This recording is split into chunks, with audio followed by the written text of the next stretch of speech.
Dear students, welcome to gets measures. इस video में explain करने जा रहा हूँ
dear students, welcome to gets measures. इस वीडियो में एक्सप्लेन करने जा रहा हूँ डिवाइड एंड कॉन्कर अप्रोच। तो एक्चुअल में डिवाइड एंड कॉन्कर अप्रोच है क्या?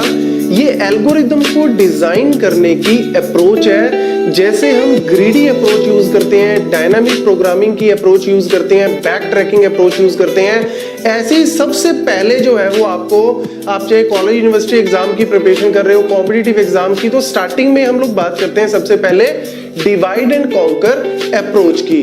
तो ये नाम से ही आपको क्लियर हो रहा होगा कि एक्चुअल में हम कर क्या रहे हैं कि जो मेरी प्रॉब्लम है, प्रॉब्लम के मैं मान रहा हूं कि यार ये बहुत बड़ी प्रॉब्लम है, तो इस बड़ी प्रॉब्लम के ऊपर दिमाग लगाने की बजाय आप क्या करो, इस प्रॉब्लम को छोटे छोटे पार्ट्स में डिवाइड कर दो। मतलब प्रॉब्लम को क्या कर लो, सब प्रॉब्लम्स में कन्वर्ट कर लो। उन छोटे छोटे जो प्रॉब्लम्स हैं, छोटी छोटी जो सब प्रॉब्लम्स हैं, उनको सॉल्व कर लो और उनकी आंसर्स को कंबाइन करके सॉल्यूशन निकालो। तो मतलब सिंपल सा मेथड है कि यार मेरा प्रॉब्लम है P which is very large. Very large का मतलब है, लेट्स से उसमें कोई इनपुट हम दे रहे हैं, the input size is very large. तो मैंने किया क्या, उस प्रॉब्लम को छोटे छोटे पार्ट्स में क्या कर दिया, डिवाइड कर दिया। Let's say P1, P2, P3, P4 up to let's say Pk। ठीक है, ये सारी मेरी छोटी छोटी सब प्रॉब्लम्स हो गई।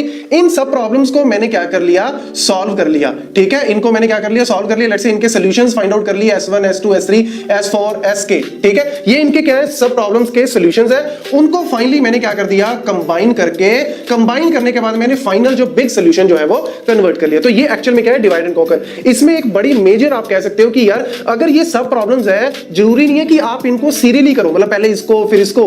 अगर हम आज के टाइम पे बात करें तो आज के टाइम पे हम इसके अंदर क्या यूज कर सकते हैं, पैरेलल कंप्यूटिंग का कॉन्सेप्ट यूज करते हैं। अगर आपने हडूप के बारे में सुना हो, स्पार्क के बारे में सुना हो, तो एक्चुअल में जो ये क्लाउड कंप्यूटिंग के बारे में अगर आपने सुना हो, तो वहां पे हम लोग क्या कर रहे हैं, वहां पे इन्हीं सब प्रॉब्लम्स को पैरेलली रन करके आउटपुट फाइंड आउट करते हैं और फिर उन आउटपुट्स को कंबाइन करके जो की वैल्यू पेयर वाला कॉन्सेप्ट है वो ऐसे ही एक्चुअल में वर्क करता है। तो नॉर्मल लाइफ में भी अगर देखो ना, लाइक आप गेट के एग्जाम की प्रिपरेशन कर रहे हो, नेट के एग्जाम की प्रिपरेशन कर रहे हो, जब आप उसका सिलेबस चेक करते हो, सिलेबस देखते ही एक बार तो डर जाता है बंदा कि यार इतना सिलेबस कौन करेगा, इतने सब्जेक्ट्स हैं, उनको डीप में करना बहुत मुश्किल है। तो बड़ी प्रॉब्लम है, उसको हमने क्या किया, छोटी प्रॉब्लम है, मतलब सब्जेक्ट वाइज मैंने प्रिपरेशन करना स्टार्ट किया। पहले एक सब्जेक्ट, दूसरा, फिर तीसरा, उनको रिवाइज करता गया और फाइनली उनको जोड़ के अपने दिमाग में उन सब आप कह सकते हो टॉपिक्स को जोड़ के मैंने एक फाइनल प्रिपरेशन जो है वो अपनी कर ली है, सो दैट मेरे को ऐसा लगे कि यार सॉल्यूशन फाइंड आउट करना मेरा इजी हो गया। तो ये एक्चुअल में है डिवाइड एंड कॉन्कर अप्रोच। तो यही इसका सूडो कोड क्या कहता है कि अगर प्रॉब्लम स्मॉल है, अगर प्रॉब्लम ऑलरेडी स्मॉल है, फिर तो कोई दिक्कत ही नहीं है, फिर तो आप उसका सॉल्यूशन डायरेक्टली फाइंड आउट कर लो। लेकिन अगर प्रॉब्लम बिग है तो आप उसको क्या करो, डिवाइड कर दो बिग प्रॉब्लम को छोटी छोटी सब प्रॉब्लम्स में। उन छोटी छोटी सब प्रॉब्लम्स के ऊपर क्या लगाओ आप,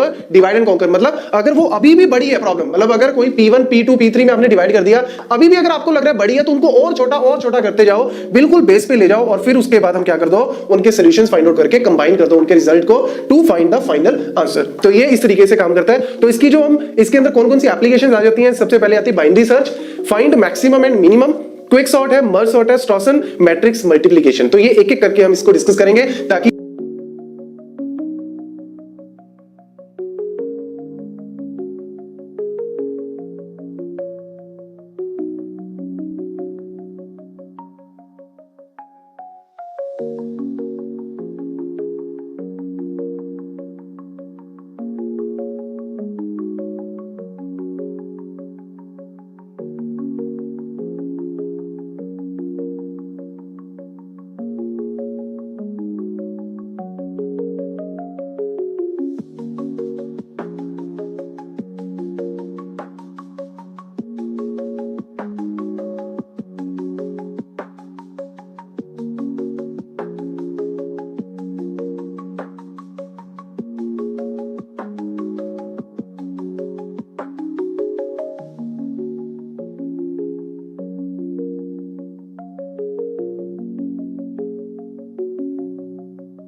हेलो दोस्तों, गेट्स मैशेस में आपका स्वागत है।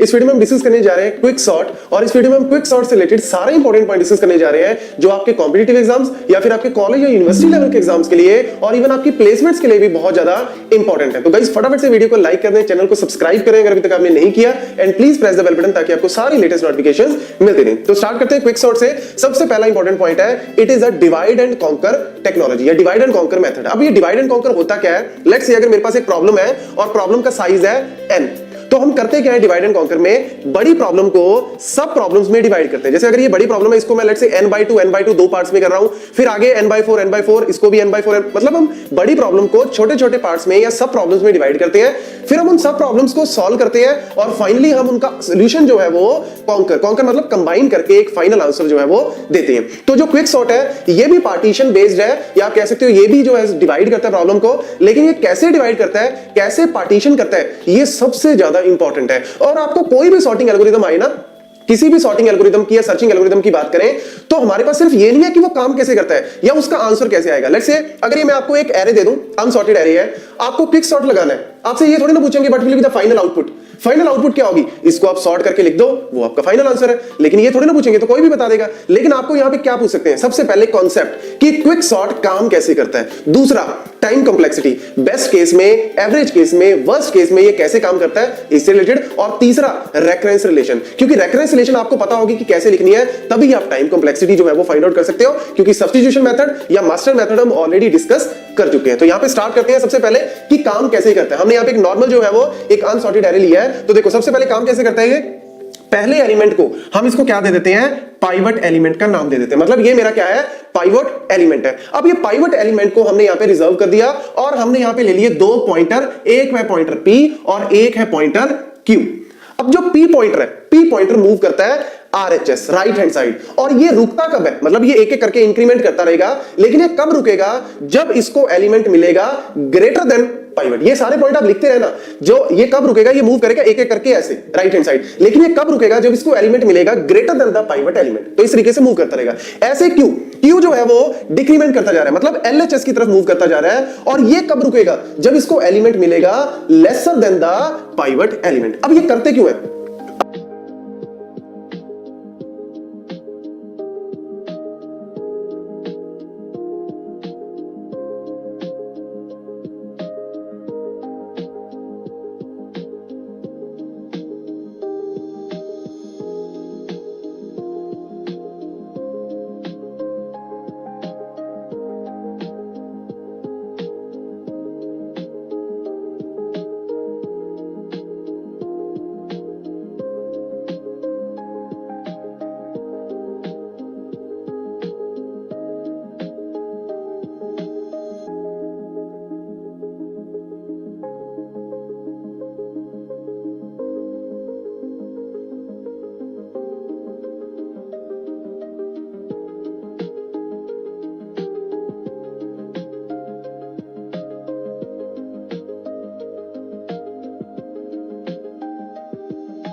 अब ये P एक्चुअल में करना क्या चाहता है कि पाइवट एलिमेंट के राइट साइड में सारे बड़े एलिमेंट आ जाए और लेफ्ट साइड में सारे छोटे आ जाए। तो छोटे लाने के लिए Q हेल्प करेगा और राइट साइड में सारे बड़े एलिमेंट लाने के लिए P हेल्प करेगा। आपको फर्दर समझ आ जाएगा कि एक्चुअल में क्या कर रहे हैं। अब देखो P एक एक करके मूव करेगा, लेकिन यहां पे याद रखना लास्ट में हमने प्लस इनफाइनाइट यहां पे लगाना है। ये कई बार पूछ लेते हैं कि प्लस इनफाइनाइट क्यों लगाते हैं। देखो ये आगे मूव करता जा रहा है। लेट्स से अगर आपका एरे इस तरीके से है 35 5 4 3 2 1 इस तरीके से, फॉर एग्जांपल अब देखो 35 ये मेरा पाइवट है, 5 ग्रेटर देन है, नहीं है, नेक्स्ट मूव करो। कब रुकेगा, जब ग्रेटर मिलेगा। 4 ग्रेटर देन है, नहीं, नेक्स्ट मूव करो। 3 नहीं, 2 नहीं, 1 नहीं। तो ये कब रुकेगा, इसको स्टॉप भी तो करना है ना। तो इसको स्टॉप करने के लिए हमने यहां पे प्लस इनफाइनाइट लिख दिया, because plus infinite obviously greater होगा किससे, पाइवट एलिमेंट से। मतलब यहां पे आके रुक जाएगा, गार्बेज वैल्यू देगा, तो यानी ये स्टॉप करने के लिए हमने यहां पे लिखे। अब कई बार क्वेश्चन आता है कि सर Q को अगर हमने लेफ्ट साइड में बढ़ा रहे हैं तो Q को भी तो स्टॉप करना पड़ेगा, तो क्या यहां पे मैं माइनस इन्फिनिटी लिखूं, नहीं।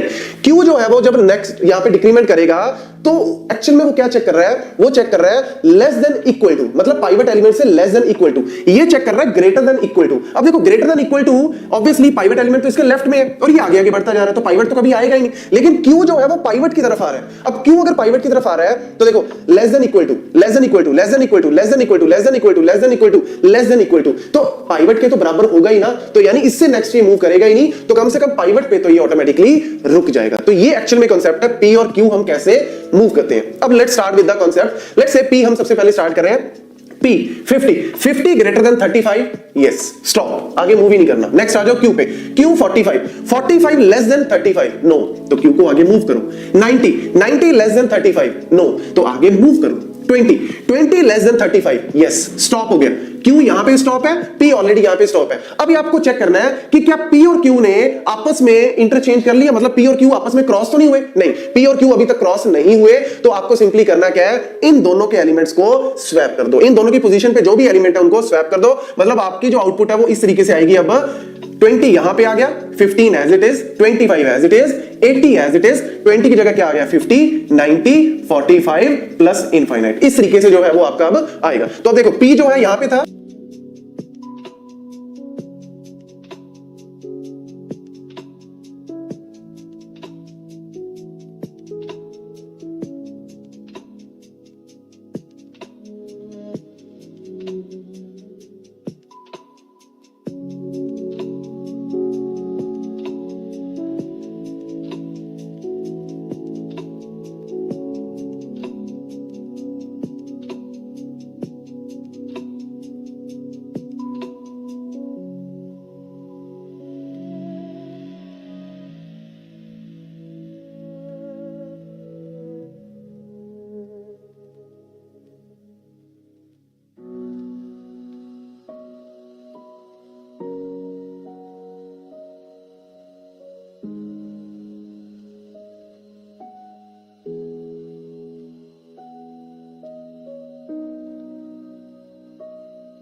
Q जो है वो इस पोजीशन पे था। अब फिर बढ़ाओ, next P, P greater than मतलब 15 greater than 35, no. 25 greater than 35, no. 80 greater than 35, yes. Stop P को यहां पे स्टॉप कर दिया, लेकिन Q को भी साथ साथ चलाना है, लेकिन मैं एक एक करके चला रहा हूं, आपको Q को भी बराबर चलाना है। Q 50 less than 35, no. Next 80 less than 35, no. Next 25 less than 35, yes. तो Q यहां पे स्टॉप हो गया, P यहां पे। अब आपको चेक करना है कि क्या P और Q ने आपस में एक दूसरे को क्रॉस कर लिया। यहां P था, यहां Q था, इसमें नहीं किया था, लेकिन आप देखो P और Q आपस में क्रॉस कर चुके हैं। Q इधर आ गया, P उधर आ गया। जब भी इस टाइप का सिचुएशन आए कि या तो P और Q एक ही पोजीशन पे हो या फिर Q क्रॉस कर जाए, अब इस केस में आपको क्या करना है, आपको सिंपली पाइवट एलिमेंट को रिप्लेस कर देना है। किसके साथ? Q वाले एलिमेंट के साथ। याद रखना, Q जिसको भी पॉइंट आउट कर रहा है उस एलिमेंट के साथ आप स्वैप कर दो पाइवट को। मतलब 25 यहां आ गया, 20 यहां, 15 यहां, 35 यहां। Q कहां पे पॉइंट आउट कर रहा है? 25 पे। तो 25 को इधर कर दो, पाइवट एलिमेंट के साथ स्वैप करना है, P के साथ स्वैप नहीं करना। P के साथ तब करते हैं जब इन्होंने क्रॉस नहीं किया या बराबर नहीं आए, लेकिन अगर ये बराबर आ गए या क्रॉस कर गए तो अब आपको पाइवट के साथ करना है। Rest of the element same, 80, 50, 90, 45। Clear point? तो ये एक्चुअल में कॉन्सेप्ट है यहां पे।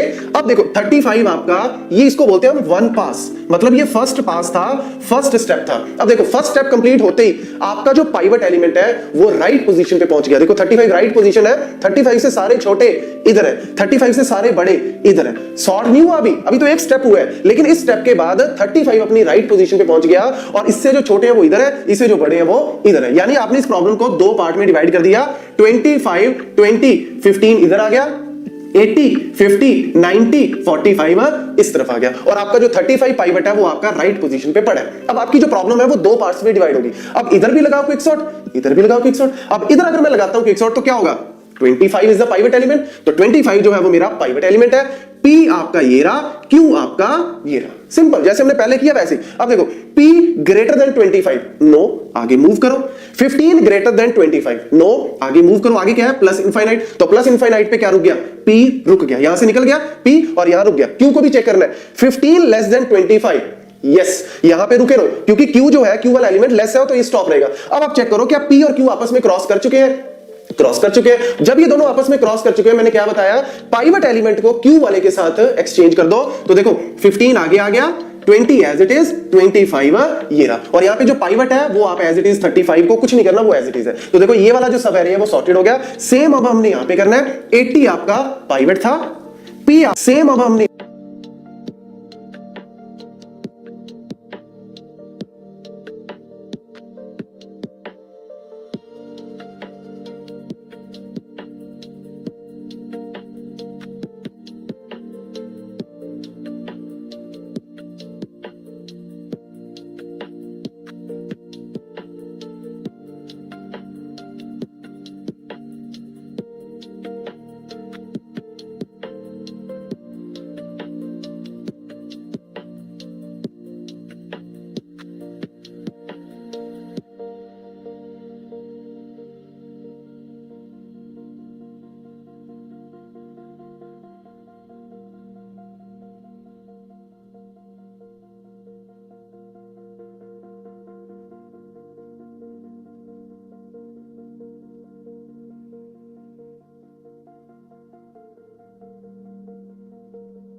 इज 25 ये रहा, और यहाँ पे जो पाइवट है वो आप एज इट इज 35 को कुछ नहीं करना, वो एज इट इज है। तो देखो ये वाला जो सब एरिया है वो सॉर्टेड हो गया। सेम अब हमने यहाँ पे करना है, 80 आपका पाइवट था, P आपका ये रहा, Q आपका ये रहा, और प्लस इन्फिनिटी यहाँ। ये एक्चुअल में दो पार्ट्स में डिवाइड हो गया ना, तो ये अलग चल रही है, ये अलग चल रही है। तो सेम यहाँ पे P 50 greater than 80, no, next move करो।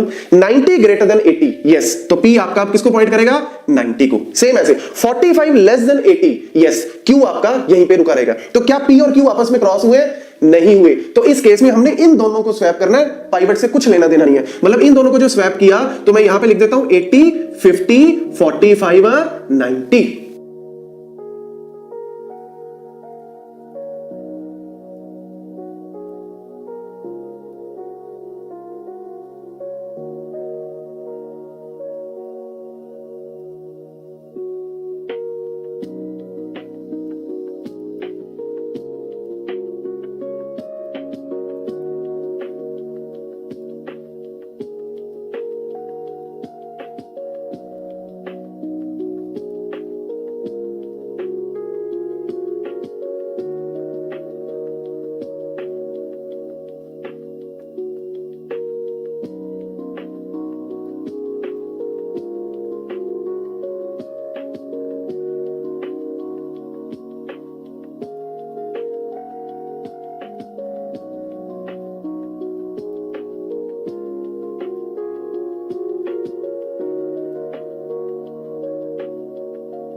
That's it. अभी P यहां पे था, Q यहां पे था, और plus infinity as it is. अब आपको देखो नेक्स्ट 90 ग्रेटर देन 80, यस, तो आपका P जो है वो इस पॉइंट पे स्टॉप कर गया। Q चेक करो, Q 90 less than, no, next आ जाएगा Q 45 less than 80, 45 less than 80 है, यस, तो Q यहां पे स्टॉप कर गया। Q लेस चेक कर रहा है, वो ग्रेटर। तो देखो दोनों पोजीशन आपस में क्या कर चुके हैं, क्रॉस कर चुके हैं। P और Q आपस में क्रॉस कर चुके हैं। अगर ये क्रॉस कर चुके हैं तो आपको क्या करना होता है, Q की जगह पाइवट एलिमेंट को लिख दो। तो यानी Q जो है वो 45 वो पाइवट की जगह आ गया, 50 एज इट इज, और Q वाली पोजीशन पे पाइवट, पाइवट कौन सा था, 80 यहां आ गया, 90 एज इट इज। तो देखो ओवरऑल आपका जो एरे है वो क्या हो चुका है, सॉर्टेड हो चुका है। तो इस तरीके से एक्चुअल में क्विक सॉर्ट जो है वो काम करता है। ये नॉर्मल केस है, मतलब एवरेज केस या बेस्ट केस कह लो, हमने अभी वर्स्ट केस की यहां पे कोई बात नहीं की। तो नॉर्मल केस में अगर आपका प्रॉब्लम जो है वो उसका साइज n है, तो अगर आपका जो पाइवट एलिमेंट है, एक्चुअल में सारी कहानी पाइवट एलिमेंट के ऊपर डिपेंड करती है कि पाइवट एलिमेंट कहां पे जाके बैठेगा फर्स्ट पास के बाद। अगर आपका पाइवट एलिमेंट बिल्कुल मिडल में, मतलब लेट्स से ये मेरी n साइज है और अगर ये आपका पाइवट था, फर्स्ट पास के बाद अगर पाइवट बिल्कुल मिडल पे पहुंच गया तो देखो आपकी प्रॉब्लम डिवाइड होगी n/2 -1। ये -1 क्यों किया, क्योंकि पाइवट एलिमेंट ये रहा, मतलब ऑन एन एवरेज आप कह सकते हो दो पार्ट्स में डिवाइड होगी। अब ऐसी n/4 इस तरीके से डिवाइड हो रही है। तो यानी आप क्या कह सकते हो कि मेरी जो प्रॉब्लम है, अगर मेरी प्रॉब्लम T ऑफ n है तो ये डिवाइड हो रही है n/2 प्लस n/2, दो पार्ट्स में डिवाइड हो रही है, प्लस n टाइम जो है वो यहां पे लग रहा है। n टाइम क्या लग रहा है, हर एक स्टेप में पहले पास को जब आपने किया, इस स्टेप को कंप्लीट किया, तो आपको पूरा एरे स्कैन करना पड़ा, तब जाके आपका एक पास कंप्लीट हुआ है। पूरा एरे आपने स्कैन किया तब आपका एक पास कंप्लीट हुआ है। तो this n time is for the scanning entire array, क्योंकि एरे का साइज कितना, मैक्सिमम n। तो यानी आपका जो एक्चुअल में रेफरेंस रिलेशन वो क्या आ गया, 2Tn/2 plus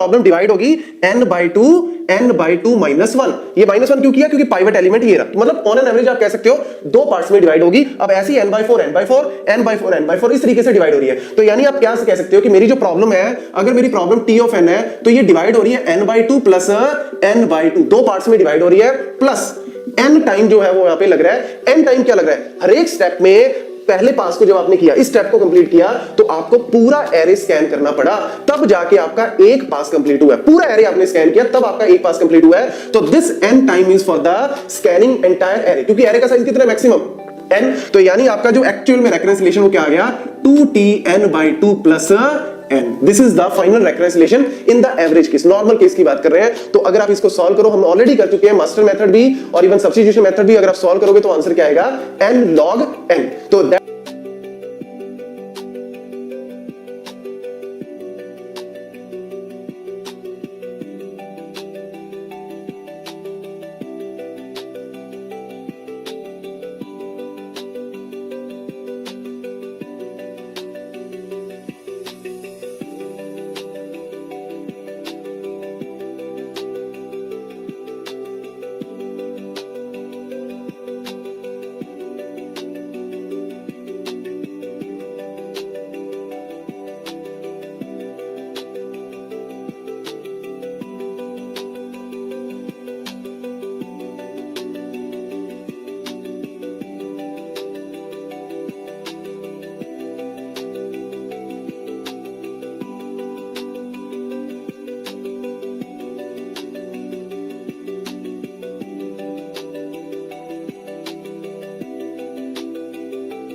that's why the average case time complexity of quick sort is n log n। तो नेक्स्ट वीडियो में हम बात करेंगे worst case time complexity. Thank you. Hello दोस्तों, गेट स्मैशर्स में आपका स्वागत है। इस वीडियो में हम डिस्कस करने जा रहे हैं performance of quick sort. Performance of quick sort depend करता है पार्टीशन के ऊपर, मतलब पाइवट एलिमेंट फर्स्ट पास के बाद कहां पे जाके प्लेस होता है उसी के ऊपर परफॉर्मेंस जो है वो डिपेंड करती है। अगर पाइवट एलिमेंट लेट्स से हमारे पास जो लेंथ ऑफ एरे अगर n है, this is the length of array, let's say हमने पहला एलिमेंट जो है वो पाइवट एलिमेंट लिया। अब फर्स्ट एलिमेंट जो है हमारा पाइवट है और हमने फर्स्ट पास जो है वो कंप्लीट किया क्विक सॉर्ट का।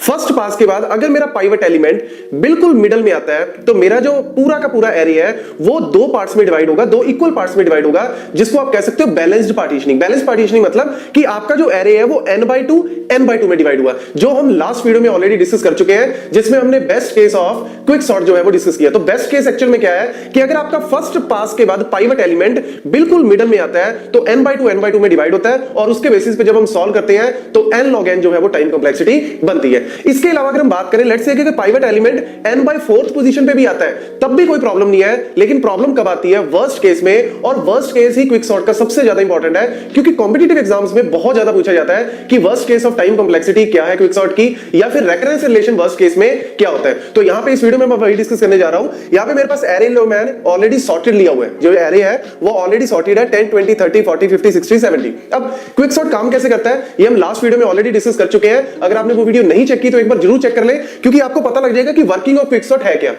तो यहां पे हमने इसमें भी जो है वो पाइवट एलिमेंट किसको ले लिया? 10 को जो है वो पाइवट एलिमेंट ले लिया। तो यहां पे सबसे पहले मैं आपको बता दूं कि क्वेश्चंस कई बार स्टूडेंट पूछते हैं कि सर जब एरे ऑलरेडी सॉर्टेड है तो हमें उसको सॉर्ट करने की क्या जरूरत है। तो यहां पे सबसे पहले मैं आपको बता दूं कि आपको पता है कि एरे सॉर्टेड है, मशीन को ये चीज नहीं पता। मशीन को तो आप जो इनपुट दोगे वो उस इनपुट के ऊपर अपना एल्गोरिदम अपना प्रोग्राम रन करेगी और उसके बाद डिसाइड होगा कि क्या एरे ऑलरेडी सॉर्टेड था या नहीं सॉर्टेड था। अगर ऑलरेडी सॉर्टेड है तो एज इट इज वो प्रिंट कर देगी, लेकिन टाइम कॉम्प्लेक्सिटी और वर्किंग जो है वो एज इट इज, जो एल्गोरिदम काम कर रही है वो एज इट इज उसके ऊपर काम होगा। तो यहां पे ये मैटर नहीं करता कि और अगर एरे ऑलरेडी सॉर्टेड है तो यानी एल्गोरिदम को चलना ही नहीं चाहिए, नहीं। वो ऑब्वियसली अगर आप एआई वगैरह या machine learning kind of concept लगाओगे तब भी आपको पैटर्न जो है वो मैच करना पड़ेगा, दैट इज एडवांस कांसेप्ट। तो यहां पे हम बेसिक बात कर रहे हैं कि अगर मैं ये वाला एरे देता हूं ऑलरेडी सॉर्टेड को, और लेट्स से पहला एलिमेंट मेरा पाइवट एलिमेंट है, तो हम ऑलरेडी डिस्कस कर चुके हैं कि काम कैसे करता है i, और लेट्स से ये मेरा है j और ये मेरा plus infinity to stop the moving of i। अब यहां पे हम क्या करते हैं कि अगर ये वाला जो एलिमेंट है मेरे को इससे बड़ा होना चाहिए, मतलब पाइवट एलिमेंट से जो है वो बड़ा होना चाहिए, और ये वाला जो एलिमेंट है वो पाइवट एलिमेंट से छोटा होना चाहिए। तो यहां पे मूव करेंगे, इसको तो मूव कर नहीं सकते क्योंकि ऑलरेडी पाइवट एलिमेंट से बड़ा है, तो ये स्टॉप हो जाएगा। ये देखो 70 पाइवट एलिमेंट से छोटा है या इक्वल टू है, नहीं छोटा है या इक्वल टू नहीं, छोटा है या इक्वल टू नहीं, नहीं नहीं नहीं, और यहां पे जाके इसको मिलेगा क्या? पाइवट एलिमेंट से छोटा भी कह सकते हो या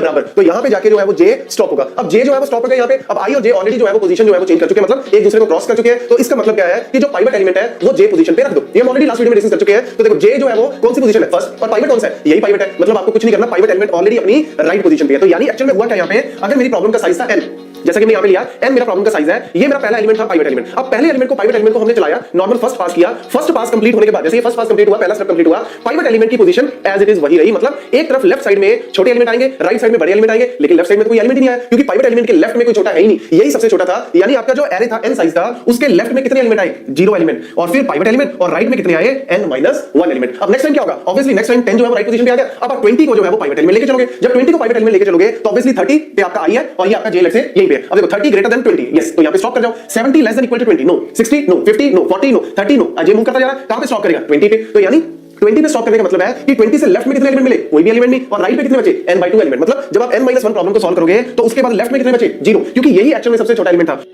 मतलब आपकी जो एल्गोरिथम है वो इस तरीके से जो है वो मूव करेगा इन द वर्स्ट केस। तो रेकरेंस रिलेशन आपका क्या बनेगा? रेकरेंस रिलेशन टू n-3, हमने फर्स्ट पास कंप्लीट किया, पहला स्टेप किया, या अगर आप इसको सॉल्व करोगे तो टाइम बॉक्स में दिया हुआ है। लेकिन यहां पे जो इंपॉर्टेंट है वो क्विक सॉर्ट का वर्स्ट केस में हमेशा याद रखना। अगर आप एरे सॉर्टेड लेते हो या फिर अगर आप लेट्स से 70 60 50 40 इस तरीके से भी अगर आप लेते हो, डिसेंडिंग ऑर्डर में भी लेते हो, तब भी आपकी प्रॉब्लम एज इट इज है। लेट्स से ये आपका पाइवट एलिमेंट है, उस केस में क्या होगा? आपकी जो प्रॉब्लम है वो साइज n है, उस केस में लेफ्ट साइड में n-1 बचेंगे क्योंकि 70 अपनी राइट पोजीशन पे चला जाएगा, और लेफ्ट साइड में कितने एलिमेंट बचेंगे? n-1, फिर पाइवट एलिमेंट, राइट साइड में 0, मतलब बिल्कुल इससे उल्टा। यहां लेफ्ट में 0 बच रहे थे, राइट में n-1, क्योंकि राइट में सारे इससे बड़े हैं और लेफ्ट में 10 से छोटा कोई नहीं है। अगर आप एरे को डिसेंडिंग ऑर्डर में लेते हो तब आपका 70 जो है वो एग्जैक्ट पोजीशन पे चला जाएगा, तो लेफ्ट में सारे छोटे रह जाएंगे, राइट में कोई भी नहीं रहेगा। तो बात आपकी वही है कि प्रॉब्लम तब भी आपकी same as it is n-2 और यहां पे 0, मतलब आपका जो रेकरेंस रिलेशन है वो यही बनेगा। तो हमेशा याद रखना कि वर्स्ट केस में क्विक सॉर्ट की टाइम कॉम्प्लेक्सिटी है order of n square. Best case हम ऑलरेडी डिस्कस कर चुके हैं। अगर आप एवरेज केस की भी बात करो तब भी आपकी जो टाइम कॉम्प्लेक्सिटी वो कितनी बन रही है? n log n। लेकिन क्विक सॉर्ट की जो वर्स्ट केस है वो याद रखना बहुत ही इंपॉर्टेंट है, क्योंकि कॉम्पिटिटिव एग्जाम्स में काफी बार जो है वो ऑलरेडी पूछ चुके हैं कि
मर्ज केस टाइम कॉम्प्लेक्सिटी कितनी होती है क्विकसॉर्ट की। Thank you.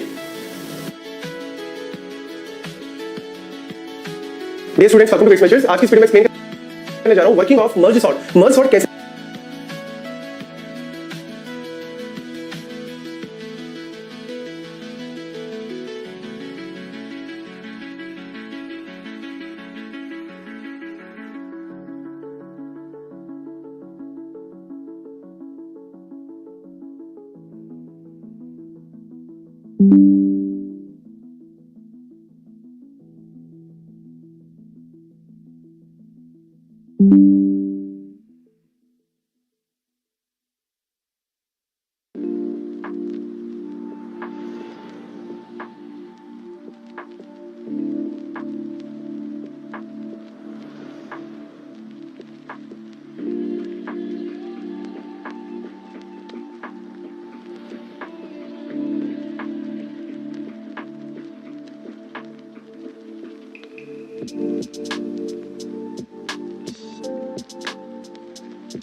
काम करता है, किस तरीके से ये वर्क करता है, वो हम इस वीडियो में देखेंगे। नेक्स्ट वीडियो में हम लोग इसका सूडो कोड जो है वो डिस्कस करेंगे और साथ ही साथ time complexity and space complexity को चेक करेंगे। तो गाइस इन सारी वीडियोस को अच्छे से चेक करना बहुत जरूरी है। और आपको एक चीज बता दूं कि पहला जो मर्ज सॉर्ट का सबसे इंपॉर्टेंट पॉइंट है कि it is a divide and conquer strategy. और आपको ऑलरेडी बता चुका हूं डिवाइड एंड कॉन्कर क्या होती है, कौन-कौन से एल्गोरिथम्स, कौन-कौन सी टेक्निक्स आती हैं। तो मर्ज सॉर्ट भी डिवाइड एंड कॉन्कर का ही पार्ट है। दूसरा सबसे इंपॉर्टेंट पार्ट ये है कि हमने बहुत सारे ऑलरेडी मैंने सॉर्टिंग एल्गोरिथम्स के बारे में डिस्कशन कर चुका हूं, क्विक सॉर्ट बता चुका हूं, इंसर्शन सॉर्ट, बबल सॉर्ट, ये सारे जो है ऑलरेडी कवर कर चुका हूं। लेकिन अगर हम बात करें मर्ज सॉर्ट की तो इसका सबसे बड़ा एडवांटेज ये है कि इसकी टाइम कॉम्प्लेक्सिटी है n log n। क्या टाइम कॉम्प्लेक्सिटी है इसकी? n log n। चाहे आप कोई मर्जी केस की बात कर लो, चाहे आप बेस्ट केस की बात कर लो, चाहे आप एवरेज केस की बात कर लो, चाहे आप वर्स्ट केस की बात कर लो, ये n log n पे ही रहेगा। ठीक है ना? तो ये मेन पॉइंट्स याद रखना। वैसे एक-एक करके सारे आपको एक्सप्लेन करूंगा, लेकिन सबसे पहले वर्किंग देखो क्योंकि यही सबसे इंपॉर्टेंट पार्ट है आपका मर्ज सॉर्ट का। तो देखो मैंने यहां पे एक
dear students, welcome to Gate Smashers. आज की इस वीडियो में एक्सप्लेन करने जा रहा हूं working of merge sort. Merge sort कैसे काम करता है, किस तरीके से ये वर्क करता है, वो हम इस वीडियो में देखेंगे।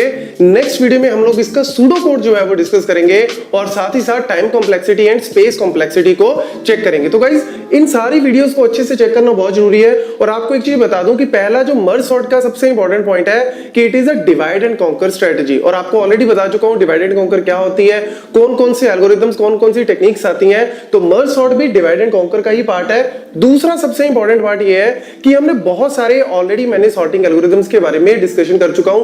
क्विक सॉर्ट बता चुका हूं, इंसर्शन सॉर्ट, बबल सॉर्ट, ये सारे जो है वो ऑलरेडी कवर कर चुका हूं। लेकिन अगर हम बात करें मर्ज सॉर्ट की, तो इसका सबसे बड़ा एडवांटेज ये है कि इसकी टाइम कॉम्प्लेक्सिटी है n log n। क्या टाइम कॉम्प्लेक्सिटी है इसकी? n log n। चाहे आप कोई मर्जी केस की बात कर लो, चाहे आप बेस्ट केस की बात कर लो, चाहे आप एवरेज केस की बात कर लो, चाहे आप वर्स्ट केस की बात कर लो, ये n log n पे ही रहेगा। ठीक है ना? तो ये मेन पॉइंट्स याद रखना। वैसे एक एक करके सारे आपको एक्सप्लेन करूंगा, लेकिन सबसे पहले वर्किंग देखो, क्योंकि यही सबसे इंपॉर्टेंट पार्ट है आपका मर्ज सॉर्ट का। तो देखो, मैंने यहाँ पे एक एरे लिया है, 8 एलिमेंट्स है इसके अंदर। तो लेट्स से मेरा इंडेक्स नंबर 1 2 3 4 5 6 7 8। ठीक है? तो 8 एलिमेंट्स है मेरे यहाँ पे एरे में। और सबसे पहली चीज हमें क्या करनी है कि डिवाइड एंड कॉन्कर है, तो पहले डिवाइड करता है। मतलब मेरी प्रॉब्लम क्या है? बड़ी। ये क्या है? एक बड़ी प्रॉब्लम है, इसको सॉर्ट करना है एरे को। तो पहले क्या कहते हो? डिवाइड करो। मतलब अपनी प्रॉब्लम को डिवाइड करते जाओ सब प्रॉब्लम में, और बिल्कुल ऐसी स्टेज पे ले आओ जब एरे के अंदर सिर्फ एक एलिमेंट बच जाए, मतलब टर्मिनेशन पे लेके आओ। ये पहली कंडीशन है। तो हमने करना क्या है? 8 एलिमेंट है, तो ऑब्वियसली पहले मैं क्या करूंगा, इसको 2 इक्वल पार्ट्स में तोड़ दूंगा। तो मतलब पहले पार्ट में मेरे पास क्या आ गए? 4 एलिमेंट्स आ गए, 6 4 2 एंड 1। ठीक है? और दूसरे यहां पे सब एरे के अंदर अगेन 4 एलिमेंट्स आ गए, 9 8 3 5। अब आपके दिमाग में अगर आ रहा है कि सर आपने तो बड़ा अच्छे से 8 एलिमेंट थे, 4-4 में डिवाइड कर दिया, बड़ा इजी सा काम है।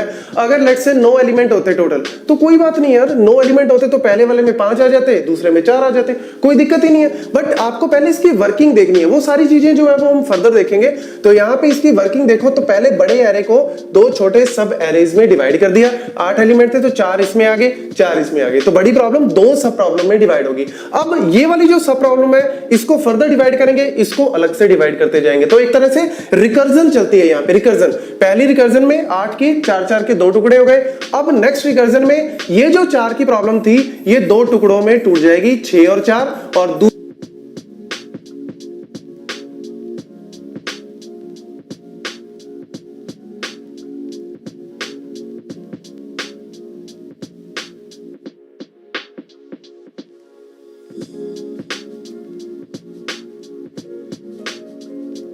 दूसरे टुकड़े में आ गया 2 और 1। ठीक है, ये जो सब प्रॉब्लम थी इसको अगेन हमने ऑब्वियसली जैसे इसको तोड़ा ऐसे इसको भी तोड़ेंगे, तो इसको भी डिवाइड कर दिया, तो 9 और 8 इधर आ गया और 3 और 5 आपका इधर आ गया। ठीक है, तो मेरी प्रॉब्लम जो है वो सब प्रॉब्लम्स में डिवाइड होती जा रही है, लेकिन तब तक करनी है जब तक एरे में सिर्फ एक एलिमेंट नहीं रह जाता, मतलब बिल्कुल टर्मिनेशन कंडीशन। तो यहाँ पे दोबारा फिर हम इसको तोड़ेंगे, तो 6 आ गया, यहाँ पे 4 आ गया, यहाँ पे 2 आ गया, यहाँ पे 1 आ गया। ठीक है, यहाँ पे आपका 9 आ गया, यहाँ पे आपका 8 आ गया, इधर आपका 3 आ गया और यहाँ पे क्या आ गया 5 आ गया। ठीक है, लो जी, आपकी जो प्रॉब्लम थी वो सब प्रॉब्लम में बिल्कुल आपकी आप कह सकते हो कि बिल्कुल जब तक आपका एरे में एक एलिमेंट नहीं रहता तब तक हमने इसको डिवाइड करते जाना है। रिकर्सिवली जो है ये काम करती जाएगी। जब आपके एरे में एक एक एलिमेंट रह गया, मतलब अब इससे फर्दर तो आप डिवाइड कर नहीं सकते, अब इसको क्या करना है, मर्ज करना है, मतलब इस डिवाइड एंड कॉन्कर। अब आपका चलेगा कॉन्कर वाला स्टेज। कौन सा? कॉन्कर वाला स्टेज है, जिसको हम मर्ज भी बोल सकते हैं। ठीक है, तो मर्ज करने के लिए क्या करना है, मैं इसको ऊपर लिख देता हूं ताकि आपको पूरी क्लैरिटी हो जाए। ये इसी तरीके से चलते ही, तो ये देखो सबसे पहले हमारे पास यहाँ पे क्या था, 6 था, यहाँ पे हमारे पास क्या था, 4 था, 4 के बाद हमारे पास यहाँ पे 2, फिर हमारे पास है 1, फिर है हमारे पास 9, फिर है हमारे पास 8, उसके बाद है हमारे पास 3 और फाइनली है हमारे पास 5। ठीक है, तो ये हमारी जो थी सब प्रॉब्लम में इस तरीके से डिवाइड हो गया था। अब हमने क्या करना, कॉन्कर या मर्ज। तो मर्ज करने के लिए क्या करना, वही सेम चीज। अब हमें क्या करना, पहले टुकड़ों में डिवाइड किया था, अब 2-2 करके इनको जोड़ते जाओ, 2-2 करके इनको क्या करते जाओ, मर्ज करते जाओ। और मर्ज करते टाइम क्या ध्यान रखना है, एलिमेंट्स आपके सॉर्टेड होते रहेंगे। जैसे 6 और 4 को मर्ज किया तो ये क्या बन जाएगा, 4 6। ठीक है, मतलब सॉर्ट हो गया। ठीक है, 6 और 4 को मर्ज किया तो ये सॉर्ट कर देना, साथ साथ सॉर्ट कर देना। यहाँ पे 2 और 1 को किया तो ये क्या बन गया, 1, और यहाँ पे क्या आ गया, 2 आ गया। ठीक है, यहाँ पे इन दोनों को किया तो ये 8 और यहाँ पे क्या आ गया, 9 आ गया। यहाँ पे इन दोनों को किया तो ये ऑलरेडी थे ही सॉर्टेड, कोई बात नहीं, इसको एज इट इज लिख दो। कई बार ऐसा होता है कि ऑलरेडी है तो ये आपका एज इट इज। अब क्या करना है, अब इन दोनों को क्या करना है, मर्ज करना है। इन दोनों को क्या करना है, मर्ज करना है। तो इन दोनों को मर्ज करने के लिए मैं आपको थोड़ा सा आइडिया देता हूँ कि एक्चुअल में कर कैसे रहे हम। लेट्स से कि ये मेरा एरे है L, ये मेरा एरे है R। ठीक है, तो यानी ये L का पहला एलिमेंट है, ये L का दूसरा एलिमेंट है, ये L का R का पहला एलिमेंट है, ये R का दूसरा एलिमेंट है, इस तरीके से।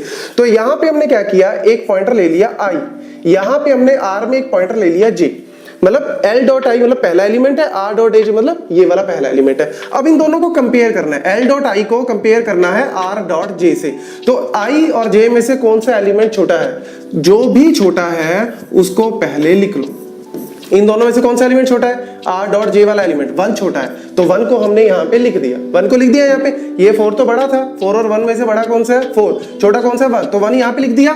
इसको एक तरह से हटा दो और J को आगे मूव कर दो। सिंपल सी बात है, जो छोटा था उसको नेक्स्ट वाले में लिख दो और J को आगे मूव कर दिया। अगर लेट्स से यहाँ पे छोटा होता तो इसको यहाँ पे लिख देते और I को मूव कर देते। देखो अब यहाँ पे हमने J को मूव कर दिया, J किस पे आ गया, यहाँ पे आ गया 2 पे। अब 4 और 2 को कंपेयर करना, I अभी वहीं पे ही है, 4 और 2 को कंपेयर किया, कौन सा छोटा है, 2 छोटा है, तो 2 को यहाँ पे लिख दिया। अब J को आगे मूव कर दिया, अब J के आगे तो कोई है ही नहीं एलिमेंट, तो इसलिए हम लोग क्या करते हैं, यहाँ पे इन्फिनिटी ऐड कर देते हैं, मतलब एक बड़ा एलिमेंट जो है वो ऐड कर देते हैं ताकि आपका कंपैरिजन चलता रहे। बड़ा एलिमेंट क्यों किया, ताकि आपका कंपैरिजन रुके नहीं। अब देखो इसके बाद तो कंपैरिजन नहीं रुक जाता, तो आप करते कैसे, आगे बढ़ ही नहीं पाते, तो इसलिए जान के इन्फिनिटी लगा दिया। अब देखो 4 और J यहाँ पे आपका इन्फिनिटी पे है, तो 4 और इन्फिनिटी में से कौन सा छोटा एलिमेंट है, 4 आपका छोटा एलिमेंट है, तो 4 आपका एज इट इज आ गया। ठीक है, अब आपको यहाँ पे बढ़ाना है तो आप आगे बढ़ा लो, लेकिन आपको पता है इन्फिनिटी से कंपेयर करोगे तो ऑब्वियसली वही एलिमेंट आपका छोटा आएगा। इन्फिनिटी तो बहुत बड़ा, तो ऑब्वियसली यहाँ पे 6 जो है वो एज इट इज लिखा जाएगा। ठीक है, तो ये इस तरीके से वर्क करता है।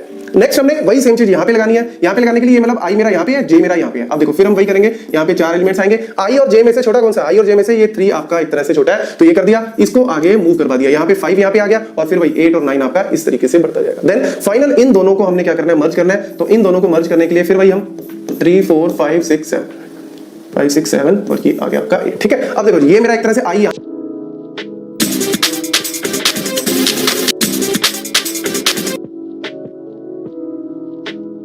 Working of merge sort. Merge यहाँ पे था और J आपका यहाँ पे है, तो देखो 4 और 5 में से कौन सा छोटा है, ये आपका 4 छोटा है, तो 4 को यहाँ से हटा दो और I को 6 पे ले आओ। अब देखो 6 और 5 में से कौन सा छोटा है, 5 छोटा है, तो इसको आगे मूव कर दो और ये अब आपको कंपेयर करना, 8 तो कुछ करने की जरूरत नहीं कंपेयर। जब आपने 8 को कंपेयर किया इन्फिनिटी से, आपको पता लग गया एक तरफ तो इन्फिनिटी आ चुका है, तो बाकी के सारे एलिमेंट्स को आप एज इट इज जो है यहाँ पे लिख दो। ये लो जी, आपका एरे जो है वो सॉर्टेड हो गया। तो ये था पूरा का पूरा पोर्शन डिवाइड, और ये था पूरा का पूरा पोर्शन आपका कॉन्कर। तो this is how divide and conquer, या आप कह सकते हो मर्ज सॉर्ट जो है वो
सॉर्टेड हो गया। तो ये था पूरा का पूरा पोर्शन।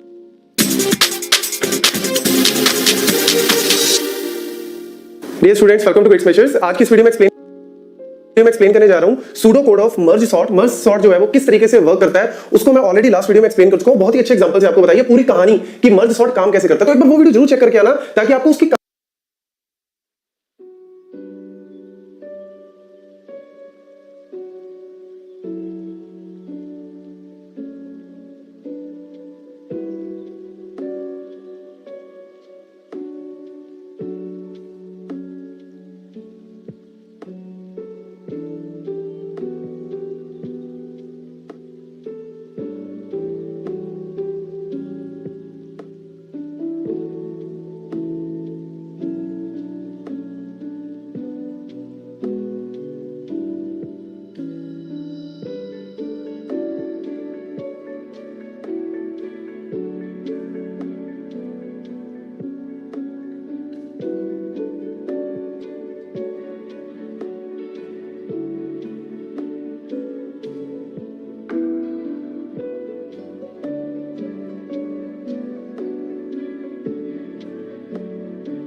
कहानी उसकी वर्किंग जो है वो पता लग जाए, क्योंकि कई बार स्टूडेंट डायरेक्टली जब ये सूडो कोड देखते हैं ना तो पहले घबरा जाते हैं कि पता नहीं इसमें कौन सी कोडिंग आ गई क्या आ गया, तो इसलिए वो जब समझोगे तो ये बिल्कुल इजी लगेगा आपको। और वैसे भी आपके कॉम्पिटिटिव एग्जाम्स, इवन स्पेशली अगर बात करें इंटरव्यूज की, तो वहां पे जरूर इन चीजों के ऊपर क्वेश्चन जो है पूछा जाता है। तो मैं आपको एक छोटे से एग्जांपल से दोबारा कहानी बता रहा हूं कि इस एग्जांपल से सूडो कोड को रिलेट करके बता रहा हूं कि कैसे एक एक लाइन जो है वो काम करती है। तो देखो मर्ज सॉर्ट में हमारे पास सबसे पहले क्या है, ए, दैट इज अ एरे, ठीक है। तो मैंने यहां पे एक एरे ले लिया ए। पी क्या है, फर्स्ट जो एलिमेंट है उसका इंडेक्स या पोजीशन कह लो, एड्रेस कह लो। तो फर्स्ट जो है वो मेरा पहली पोजीशन पे है, और आर मेरा क्या है, लास्ट जो एलिमेंट है वो किस पोजीशन पे है, किस इंडेक्स पे है। तो यहां पे ए मेरा क्या हो गया, एरे हो गया।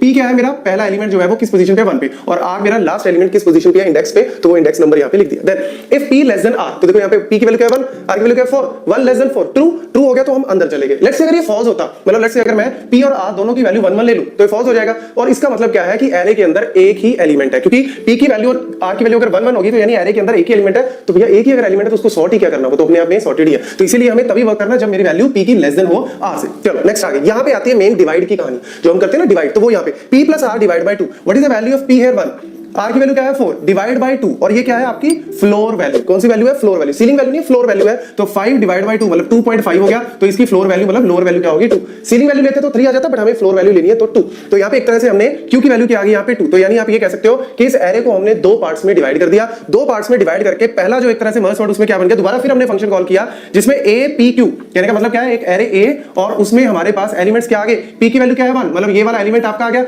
और q की वैल्यू क्या है 2, तो यानी सेकंड तक जो थे एलिमेंट वो इसमें आ गए। और नेक्स्ट मर्ज सॉर्ट एक और यहां पे कॉल होगा बाद में, पहले तो हम इसी को बार-बार कॉल करेंगे, दोबारा जब कॉल करेंगे तो यहां पे p की वैल्यू क्या है आपकी 1, q की वैल्यू क्या है यहां पे 2, तो एक तरह से क्या हो गया 1 + 2 डिवाइड बाय 3, दोबारा फिर जब कॉल करोगे तो 6 अलग हो जाएगा, 4 अलग हो जाएगा। तो ये इस तरीके से रिकर्सिवली करता है। और इधर क्या होगा, इधर हमारे पास आ गया एलिमेंट ए, तो एरे है p + 1, p की वैल्यू क्या है यहाँ पे, अच्छा यहाँ पे p की जगह क्या आएगा, q आएगा, ये इसको कट कर लेना, p नहीं है q, q + 1, q की वैल्यू क्या है 2, 2 + 1 क्या हो गया 3, मतलब ये जो थर्ड एलिमेंट है वो यहाँ पे आ गया, और r जो मतलब लास्ट एलिमेंट है वो यहाँ पे आ गया। अच्छा ये एलिमेंट की वैल्यू क्या है 3, ठीक है। तो इस तरीके से जो है ये वर्क करता है। तो यहाँ पे हम क्या कर रहे हैं, डिवाइड कर रहे हैं। सबसे पहला काम क्या है, डिवाइड करना, जो मैंने आपको एग्जाम्पल में बताया। तो इस तरीके से फर्दर चलेगा और 5 को अलग कर देगा, 3 को अलग कर देगा, तो डिवाइड करता रहेगा पहले। और जब डिवाइड जो हो गया, जब रिकर्सिवली सबको डिवाइड कर दिया, फिर यहाँ पे क्या चलेगा, मर्ज चलेगा। तो मर्ज में हम लोग क्या करेंगे, पहले इन दोनों को मर्ज करेंगे और फिर हम इन दोनों को मर्ज करेंगे, और मर्ज करते टाइम ये क्या हो जाएंगे, सॉर्ट हो जाएंगे। कैसे, उसका भी एग्जांपल मैं आपको बताता हूं। लेट्स से मैं इन दो सब एरेज को ले लेता हूं और उसका एग्जांपल आपको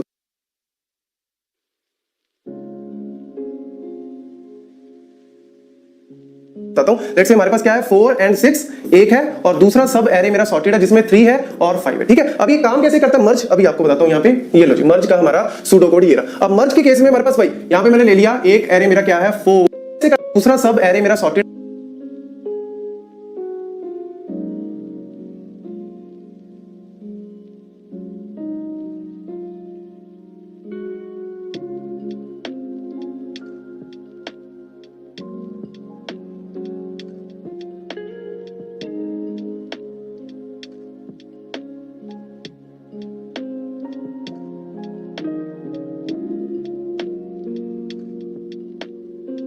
जिसमें 3 है।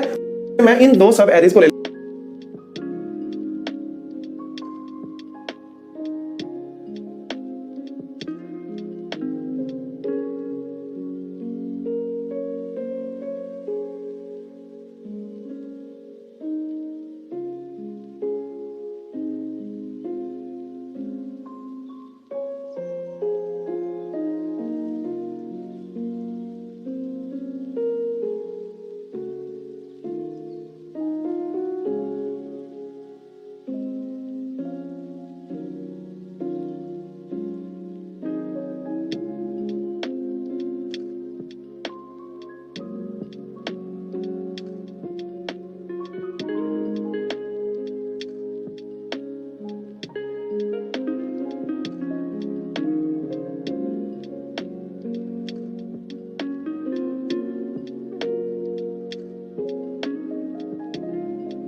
ले लेता हूं और उसका एग्जांपल आपको बताता हूं। लेट्स से हमारे पास क्या है 4 एंड 6 एक है और दूसरा सब एरे मेरा सॉर्टेड है जिसमें 3 है और 5 है। ठीक है, अब ये काम कैसे करता है मर्ज, अभी आपको बताता हूं। यहाँ पे ये लो जी मर्ज का हमारा सूडो कोड ये रहा। अब मर्ज के केस में हमारे पास भाई यहाँ पे मैंने ले लिया एक एरे मेरा क्या है 4 और 6 और दूसरे में हमारे पास क्या है, दूसरे में हमारे पास है 3 5 एंड 3, दूसरे में हमारे पास क्या था 3 एंड 5। ठीक है, लो जी 3 एंड 5, तो ये इस तरीके से हमारे पास वर्क करता है। तो देखो ए एरे है, पी की वैल्यू मेरी वही होगी यहाँ पे 1 और आर की वैल्यू वही है मेरी लास्ट और क्यू की वैल्यू यहाँ पे क्या है 2 है। ठीक है, तो ये मेरा इस तरीके से दो पार्ट्स में डिवाइडेड है। अब देखो सबसे पहले हमें क्या करना है, इन दो जो सब एरेज है इनको हमें मर्ज करके सॉर्ट करना है। ये दो अलग अलग है, इनको हमें मर्ज करके एक करना है और सॉर्टिंग करनी है। तो देखो सबसे पहले n1 और n2 की वैल्यू कैलकुलेट करेंगे। n1 क्या है q minus p plus 1, q की वैल्यू यहाँ पे क्या है 2, हमने ऑलरेडी कैलकुलेट की थी लास्ट टाइम।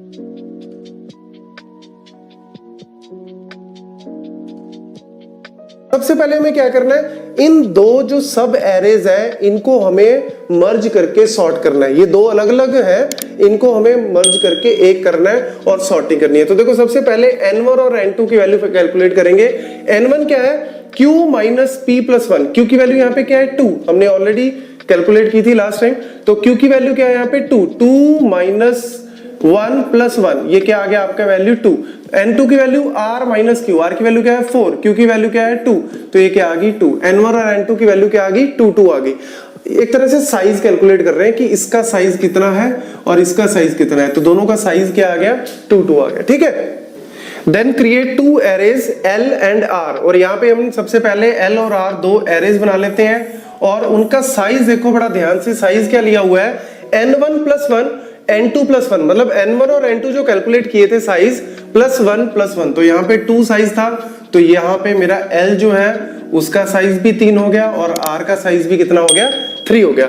उसके बाद हमने क्या करना है, यहाँ पे ये जो लाइंस है इन लाइंस में हम लोग क्या कर रहे हैं, कॉपी कर रहे हैं जो ओरिजिनल एरे था A उसका कंटेंट हम लोग कॉपी कर रहे हैं L और R में। तो देखो सबसे पहले हम यहाँ पे i is equal to 1 to n1 copy किया, यहाँ पे 3 और 5 जो है वो हमने कॉपी कर लिया। तो इन लाइंस का सिंपल सा मतलब है for i 1 to n1 copy कर लो a of p i plus 1 minus 1 का डेटा l में, फॉर j 1 to n2 जो a ऑफ दिस जो यहाँ पे डेटा है वो हमने यहाँ पे कॉपी कर लिया r के अंदर। देन नेक्स्ट जो एलिमेंट है, जैसे हमने पहले ही बताया कि यहाँ पे L में और R में हमने क्या करना है, लास्ट एलिमेंट जो है वो इनफाइनाइट कर देना, मतलब किसी बिग वैल्यू से हमने यहाँ पे वैल्यू जो है वो रिप्लेस कर देना, ताकि यहाँ पे जब हम कंपैरिजन करेंगे तो मेरा एक तरफ जब मेरी जो मेरा पॉइंटर है जब वो लास्ट में पहुंच जाएगा तो ऐसा ना हो कि दूसरी तरफ मेरा कंपैरिजन के लिए कुछ बचे ना, तो इसीलिए infinite. Then i is equal to 1 j1, तो यहाँ पे मेरे पास i जो है वो इस पोजीशन पे आ गया,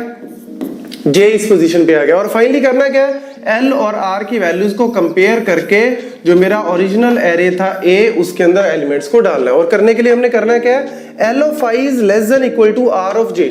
अगर ये एलिमेंट मेरा इससे छोटा है तो हमने क्या करना है, जो वैल्यू है मेरी यहाँ पे A ऑफ K के अंदर L ऑफ J चला जाएगा, जो छोटा एलिमेंट है वो चला जाएगा और उसको हम इंक्रीमेंट कर देंगे, एक हम इंक्रीमेंट कर देंगे। तो देखो 4 और 3 में से छोटा कौन सा है, ये वाला 3, तो यहाँ पे 3 को हमने एक तरह से कॉपी कर दिया यहाँ पे और J को हमने यहाँ पे इंक्रीमेंट कर दिया, जो छोटा है उसको हमने कॉपी कर दिया ओरिजिनल एरे में और उसको इंक्रीमेंट कर दिया पॉइंटर को। देन 4 एंड 5, 4 छोटा है तो 4 को हमने यहाँ पे कॉपी कर दिया और इसको आगे i को इंक्रीमेंट कर दिया। अब देखो 5 एंड 6, 5 जो है वो छोटा है तो इसको आगे हमने इंक्रीमेंट कर दिया। अब देखो 6 और इनफाइनाइट, ऑब्वियसली 6 छोटा है तो हमने क्या कर दिया, इसको कॉपी कर लिया और इसको आगे इंक्रीमेंट कर दिया, तो दोनों इनफाइनाइट पे पहुंच गया। तो ये देखो जी हमारा जो एरे था वो क्या हो गया, सॉर्ट हो गया। तो इस तरीके से आपका जो सूडो कोड है वो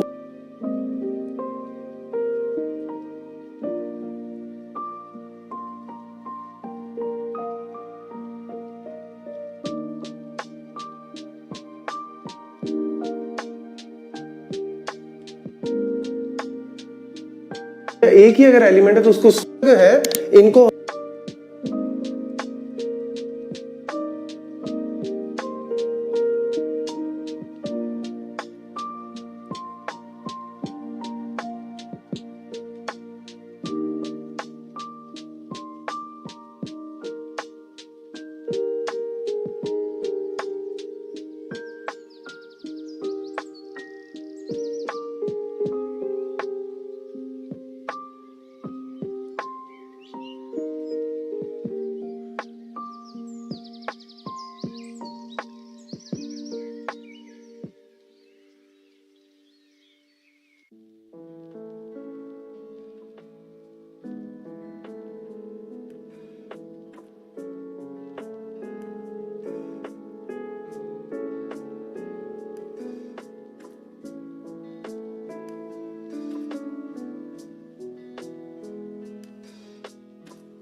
हमें मर्ज करके एक करना है और सॉर्टिंग करनी है। तो देखो सबसे पहले n1 और n2 की वैल्यू कैलकुलेट कर।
क्यू की वैल्यू यहाँ पे क्या है 2, हमने ऑलरेडी कैलकुलेट 4 को हमने तो आगे।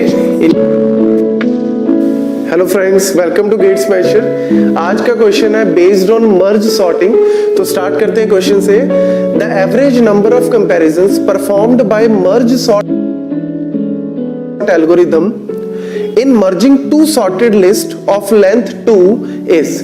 तो गाइस क्या होता है कि कई बार हम इस क्वेश्चन को, जैसे इस टाइप के क्वेश्चन को रीड करते हैं, हमारे माइंड में आता है कि कॉम्प्लेक्सिटी क्या है मर्ज सॉर्ट एल्गोरिथम की, n log n, और नंबर ऑफ एलिमेंट्स है हमारे पास 4। तो बेस 2 अगर हम बात करें यहां पे, तो 4 into log 4 base 2 is 2।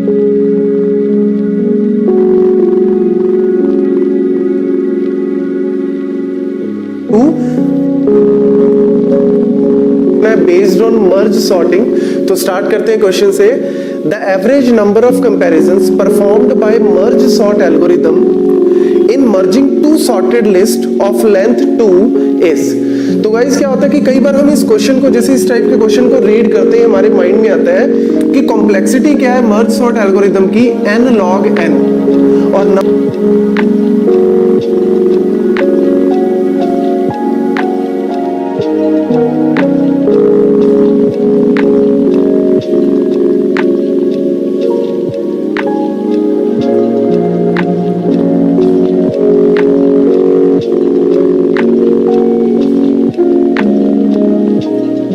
Number of elements है हमारे पास 4। तो बेस 2 अगर हम बात करें यहाँ पे, तो 4 इंटू log 4 बेस 2 इज 2 8। और टोटल नंबर ऑफ एलिमेंट्स कितने हैं? 2 लिस्ट है और हर लिस्ट में 2 एलिमेंट्स है, तो टोटल कितने हो गए? 4। तो यहाँ पे आंसर क्या आ गया आपका 2, मतलब 2 कंपैरिजंस हैं। लेकिन गाइस गेट में अगर आप इस क्वेश्चन को सॉल्व कर रहे हो, गेट लेवल के क्वेश्चंस में, यहाँ पे नेट टाइप का क्वेश्चन है ये।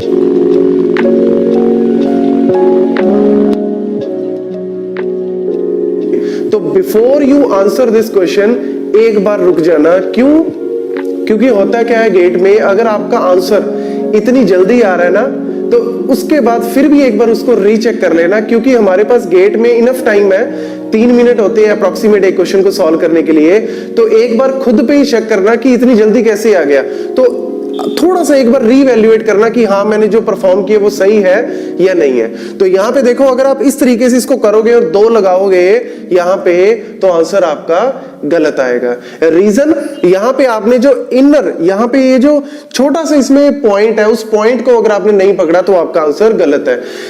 अगर हम बात करें मर्ज सॉर्टिंग की, मर्ज सॉर्टिंग काम कैसे करता है?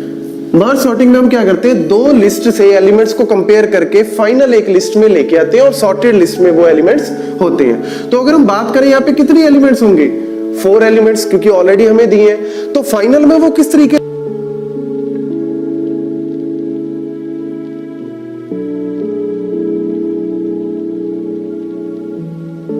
से दिखेंगे, 1 2 3 4 सॉर्टेड ऑर्डर में। और यहां पे हमारे पास 1 2 3 4, क्योंकि ये जो 2 लिस्ट है हमारे पास, ये 2 लिस्ट भी हमें क्या गिवन है कि सॉर्टेड है। तो 1 2 3 4 इस तरीके से ये लिखी होंगी। लेकिन यहां पे एक और पॉसिबिलिटी भी है, वो क्या है, अगर ये इस तरीके से लिखी हो 1 3 2 4, this is also one of the possibility. ये देखो इस लिस्ट में भी सॉर्टेड है, इस लिस्ट में भी सॉर्टेड है, तो फाइनल में आंसर तो इसमें भी 1 2 3 4 ही आएगा। एक और पॉसिबिलिटी गाइस, क्या, 1 4 2 3। तो आपको इन तीनों पॉसिबिलिटीज में टोटल नंबर ऑफ कंपैरिजंस निकालने हैं, फिर आपको डिवाइड करना है। तो यहां पे अगर हम बात करें मर्ज सॉर्ट काम कैसे करता है, दोनों लिस्ट में हम फर्स्ट एलिमेंट के ऊपर पॉइंट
पॉइंटर रखते हैं कंपैरिजन कोई माइनस यहाँ पे नंबर ऑफ कंपैरिजन 1 तो यानी कंपेयर 2 + 3 नंबर ऑफ केसेस कितने थे 6 हाउ यू हैव टू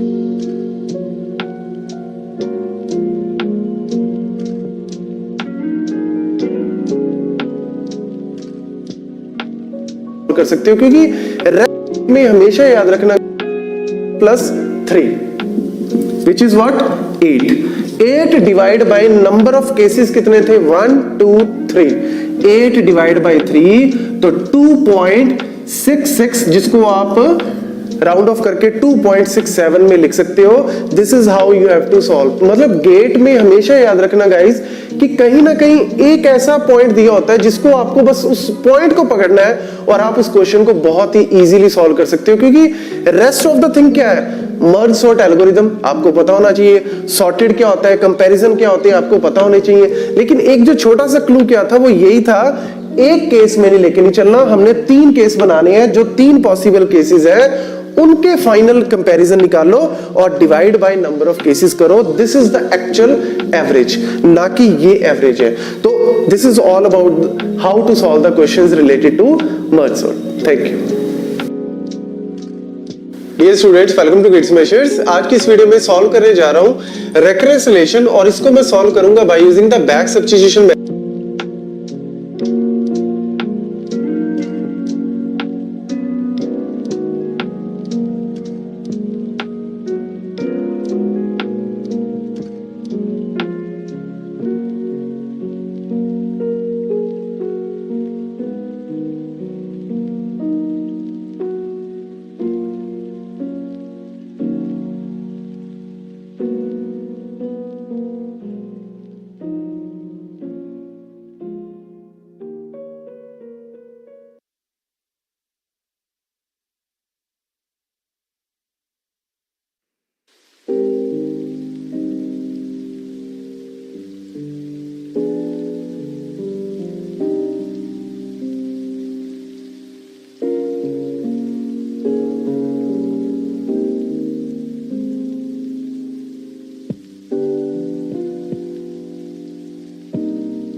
पर जब हम वैल्यूज़ को कंबाइन करेंगे तो will get 1 2 to the power k तक गए। तो हमें पता है n divided by 2 to the power k is equal to my 1 and हमें सिंपली इसी equation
Hi, our next topic is Strasson's matrix multiplication.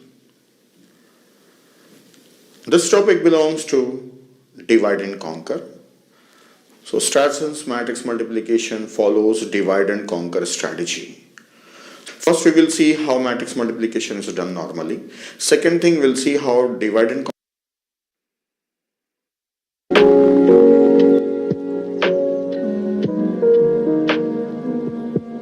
strategy can be applied for solving matrix multiplication problem. Then third thing we'll see what Strasson has done for improving matrix multiplication using divide and conquer strategy. Let us start with matrix multiplication. So I'll take some matrices, then we'll see how multiplication is done. I have taken two matrices here, A with some elements. So the order of this matrix is 2 by 2, 2 cross 2, and this is also 2 cross 2. When we multiply two matrices, they can be multiplied if the number of columns of the first matrix are equal to number of rows of second matrix. And the resultant matrix will have this dimension. So the resultant matrix will also be 2 cross 2. Now this is 2 cross 2, 2 cross 2 matrices. Now we have to multiply and get the third matrix, that is C. How we multiply? This is a simple problem. Any term of that C matrix, that is C of I comma j, is obtained by sum of A of ik into B of kj, where k takes the values from 1 to this dimension. If you call this as m to n, m cross n, then this is 1 to n. This is the general form for multiplying two matrices of any dimensions. Here we are just taking an example of 2 cross 2 matrix. When we want to multiply these two matrices and get the resultant matrix, that is C matrix, if I use the general formula and write down the algorithm or a piece of code for multiplying two matrices, let us see how the code looks like. For preparing C matrix, I will take loops. For I assign 0 I is less than n, I plus plus. For j assign 0, j is less than n, j plus plus. Then third matrix C of I comma j is initialized to 0. Then for loop k assign values from 0 and k is less than n, k plus plus. And C of I comma j is plus assigned with A of I comma k into B of k comma j. Close this loop and this loop and this loop.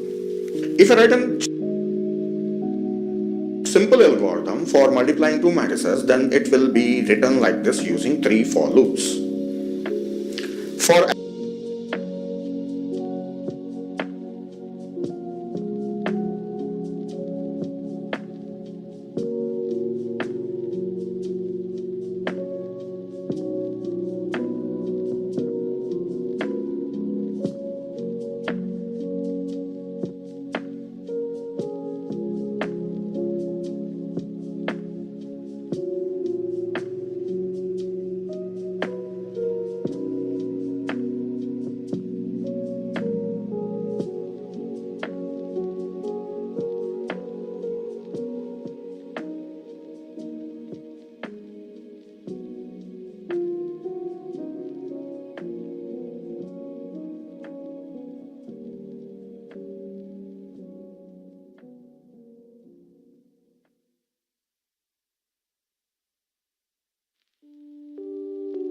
then here, for finding the product, each element C11, we obtain it by multiplying all the elements of a row with all the elements of a column.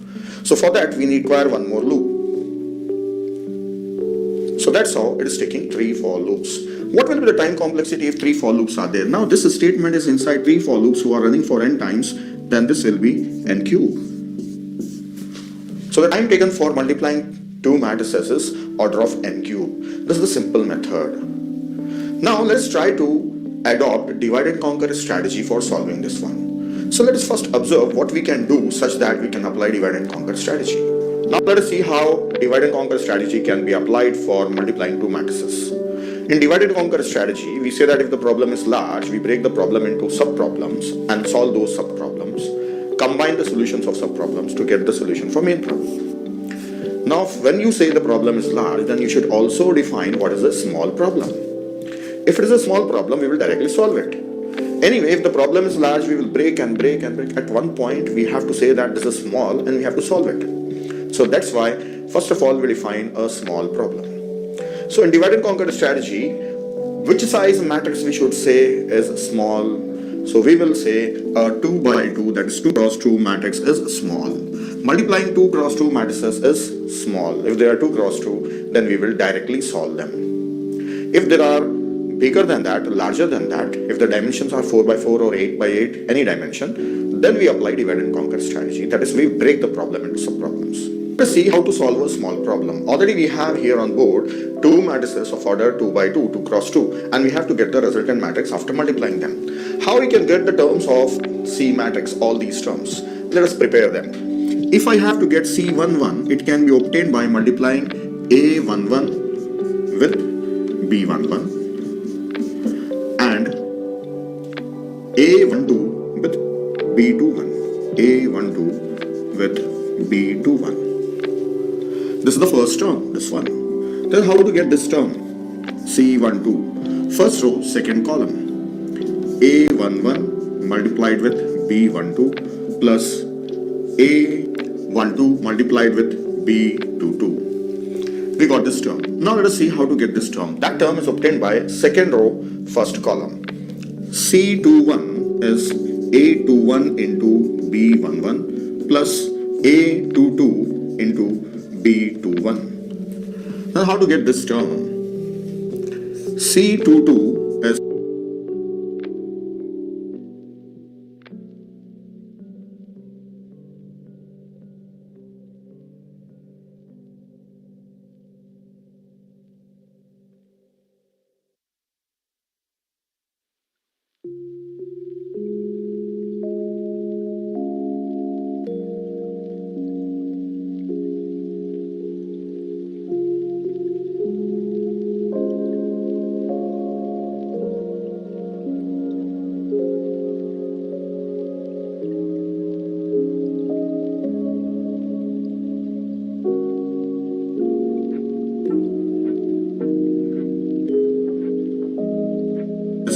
second row, second column. A21 into B12 plus A22 into B22. That's it. Now here, if the matrices of order 2 cross 2, 2 matrices, then we can multiply them by directly using these formulas. Now here, for multiplying 2 by 2 matrix, I am not using 3 for loops here, but I am directly using the formula. So if I say the time taken by this one, how much time it is taken. So I can consider each statement is taking 1 unit of time. So total time is 4 unit of time. That is constant. If I say no, multiplications are there, you count them. So 1, 2, 3, 4, 5, 6, 7, 8. Total 8 multiplications are there. That's also constant. 8 is constant. So anyhow, these 4 formulas are constant. Now this is defined as a small problem. And if you want to reduce the size and say if it is 1 by 1 matrix, then they will be having just one element and just single product will be there. That is, if imagine just this one element and this one element, I will draw this, A is A11, that's all, and B is B11. Then C is A11 into B11. So I can say that if the dimensions are less than or equal to 2, then it's a small problem. So if it is 2 by 2, then these are the 4 formulas I will use. If it is 1 by 1, then I will use this formula. Direct multiplication is there. Alright. Now, what if it is greater than 2 by 2? Then I have to divide the problem into sub-problems and solve them. So for that, I'll take some examples and explain you. But one important thing is, as it is 2 by 2, we assume that the matrices are having the dimensions in powers of 2 only, like 2 by 2 or 4 by 4, 8 by 8, 16 by 16 or 256 by 256. So the dimensions are in powers of 2, so that will be easy. When we divide and divide, we may reach to the size of 2 by 2, or if you further divide it, then you may go till up to 1 by 1. If it is not of power 2 by 2, then you can fill zeros and make it square matrix of powers of 2 by 2. Now let me show you, if it is 4 by 4, how we will apply divide and conquer strategy. Now here I have 4 by 4. How we will apply.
the apply divide and conquer strategy. Now here I have 4 by 4 matrices, two 4 by 4 matrices, and I say that this problem is large. Then we have to divide the problem into sub-problems and then solve those sub-problems and combine the solution. How I can do that? This is 4 by 4, and if you see the dimensions, they are from 1 to 4, rows are from 1 to 4, columns are also from 1 to 4. So rows are starting from 1 ending at 4, columns are starting at 1 and ending at 4. So same way here also 1 to 4 and 1 to 4. Now I say that this dimensions must be divided by 2. So this matrix gets splitted into 2 by 2. Now I got 4 matrices. Similarly, this matrix also, if I divide by 2, then it will be splitted and we get 4 matrices. Now we got 4 matrices of size 2 by 2, and that I will consider this matrix itself as an element A11. So let us call that matrix as A11 and this matrix as A12. That's second matrix, right? And this also as a matrix, that is A21 and A22. I can consider them like this. Now each I should consider it as a matrix. Then here also I should say B11, B12, B21, B22. Now if I consider this matrix as a single element, then now this became what? 2 by 2 matrix. Can't I solve this 2 by 2 matrix directly? Yes. How? This A11 with B11 and A12 with B21 and add them. So yes, we follow the same formulas. Even for multiplying these two matrices, we treat this as a element. Now let us look at the algorithm, how we can write a divide and conquer algorithm for multiplying two matrices. I will call the algorithm name as MM, that is matrix multiplication, which will take A and B and dimension n. Now the parameters can be anything. It is not a direct program. You cannot directly convert what I am showing now. You cannot directly convert into a program. You have to define more things for making it as a program. Now to get the idea, I am writing an algorithm. See, if that n is less than or equal to 2, mean dimensions are less than or equal to 2, then directly you find out C by using those 4 formulas. Right? 4 formulas are there. We can use those 4 formulas for getting C matrix. So if it is small, then actual multiplication will be done here. Right? Else, if it is large, then what we do? Here, we will split it and again join it. So let us see how we can split and then combine the solutions.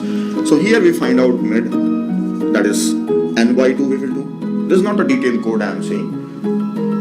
Right? Now when you have divided the matrix by 2, both of them, by 2 if you have done, then you have to multiply these two matrices as if these are elements. So you have to multiply these two plus these two. So how we can do that is, again call the algorithm recursively, matrix multiplication, call the matrix B11 and the dimension is n by 2 plus matrix multiplication of A12 with B21. A12 comma B21 and dimensions are n by 2. See, these lines, if I write them here, C11 is obtained by multiplying this element with this element.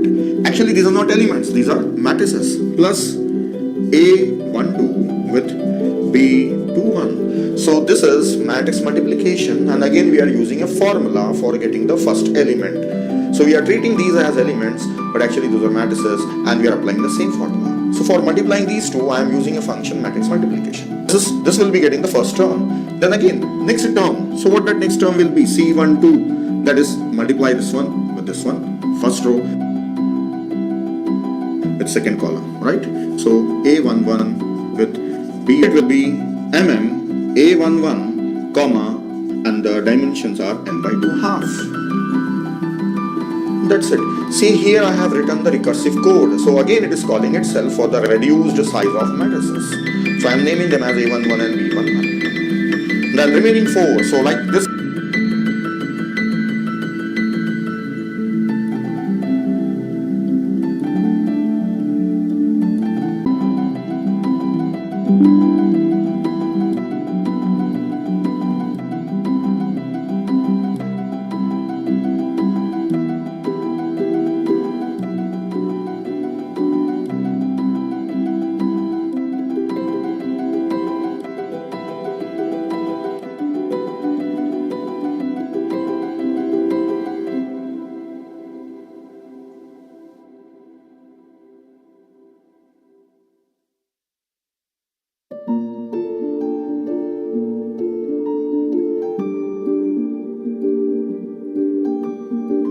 When I said these are elements, I again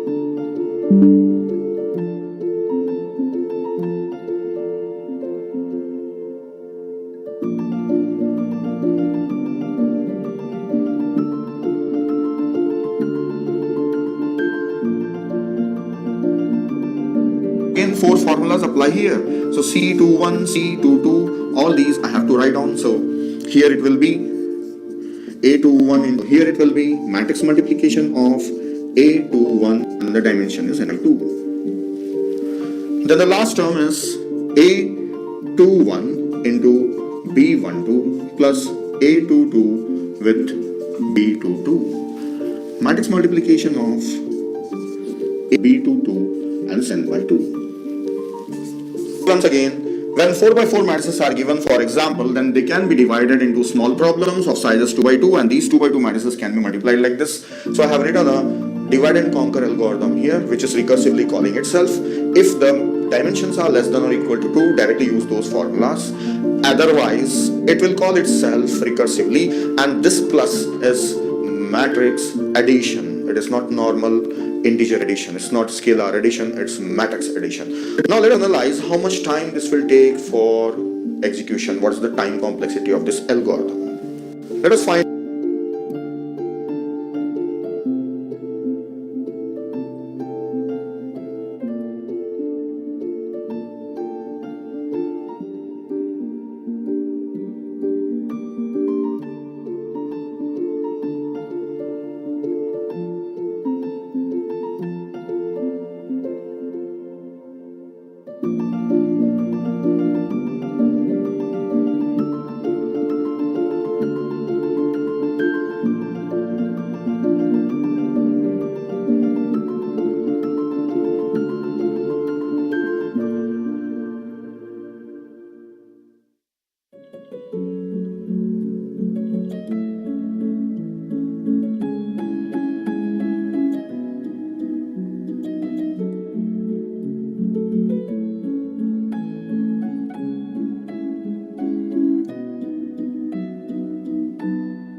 plus A22 with B22.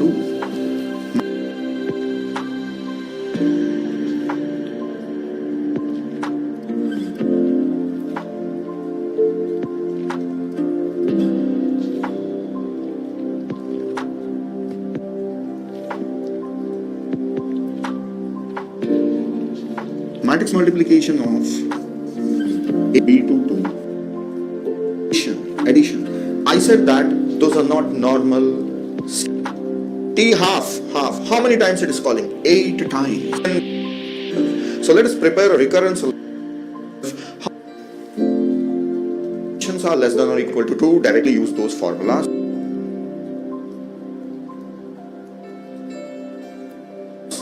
Otherwise, it will call itself recursively, and this plus is matrix addition. It is not normal integer addition, it's not scalar addition, it's matrix addition.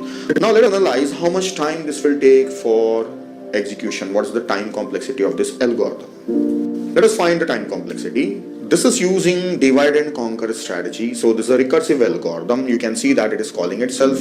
How many times it is calling itself? 1, 2, 3, 4, 5, 6, 7, 8. 8 times it is calling itself. So let us prepare a recurrence relation for this one. Recurrence relation will be Tn is equals to, it is calling itself on the reduced problem of n by 2. It is splitting by 2, right? And we are assuming that the dimension of the matrices are in powers of 2. Tn by 2. T half. How many times it is calling? 8 times.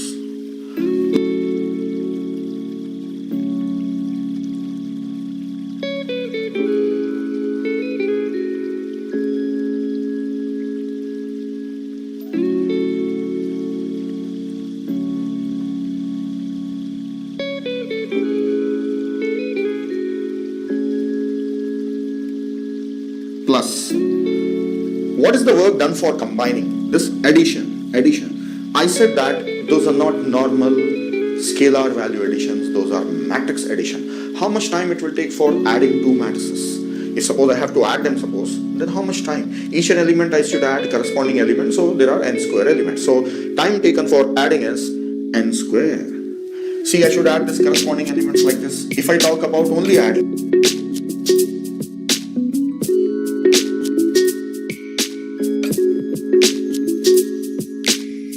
right, only adding, then this is n square. Time is n square. So the time for combining is n square. This is when n is greater than 2. If n is less than or equal to 2, then these just 4 formulas. How much time those formulas takes? We say it is 1 constant. That's it. This is the recurrence relation. Now if I apply master theorem on this one, a value is 8, b value is, this is 3, this log a base b is. Complexity of divide and conquer algorithm is also n cube. Whether you use a simple algorithm by using 3 for loops also. The time complexity of divide and conquer algorithm is also n cube. Whether you use a simple algorithm by using 3 for loops also it's n cube. If you apply divide and conquer also it's n cube. But the divide and conquer algorithm is recursive, so it internally uses a stack, so that will be consuming extra space. So in terms of space, if we see, then an algorithm with just 3 for loops is better than divide and conquer algorithm. Now, as this is taking more time compared to other algorithms we see, mostly we have the time complexities like n square or n log n, so this is n cube. Is there any chance, is there any possibility to reduce the time of this algorithm? So this is a research topic, this is a research area. If you can find out any faster method for multiplying 2 matrices, then that will be better for humanity. So what Strassen has done, let us see. So now let us talk about Strassen. See, we have seen this 4 formulas, already have shown you 4 formulas for multiplying 2 matrices directly, and those formulas I have used them here in the form of functions, recursive functions. And in this you can see that there are total 8 multiplications. So what Strassen has done, the major work in matrix multiplication is multiplication only. So if we can reduce number of multiplications, then that will make the algorithm faster. So this is the approach he has taken. So for this 4 formulas with 8 multiplications, he has given different formulas. Instead of following those 4, he has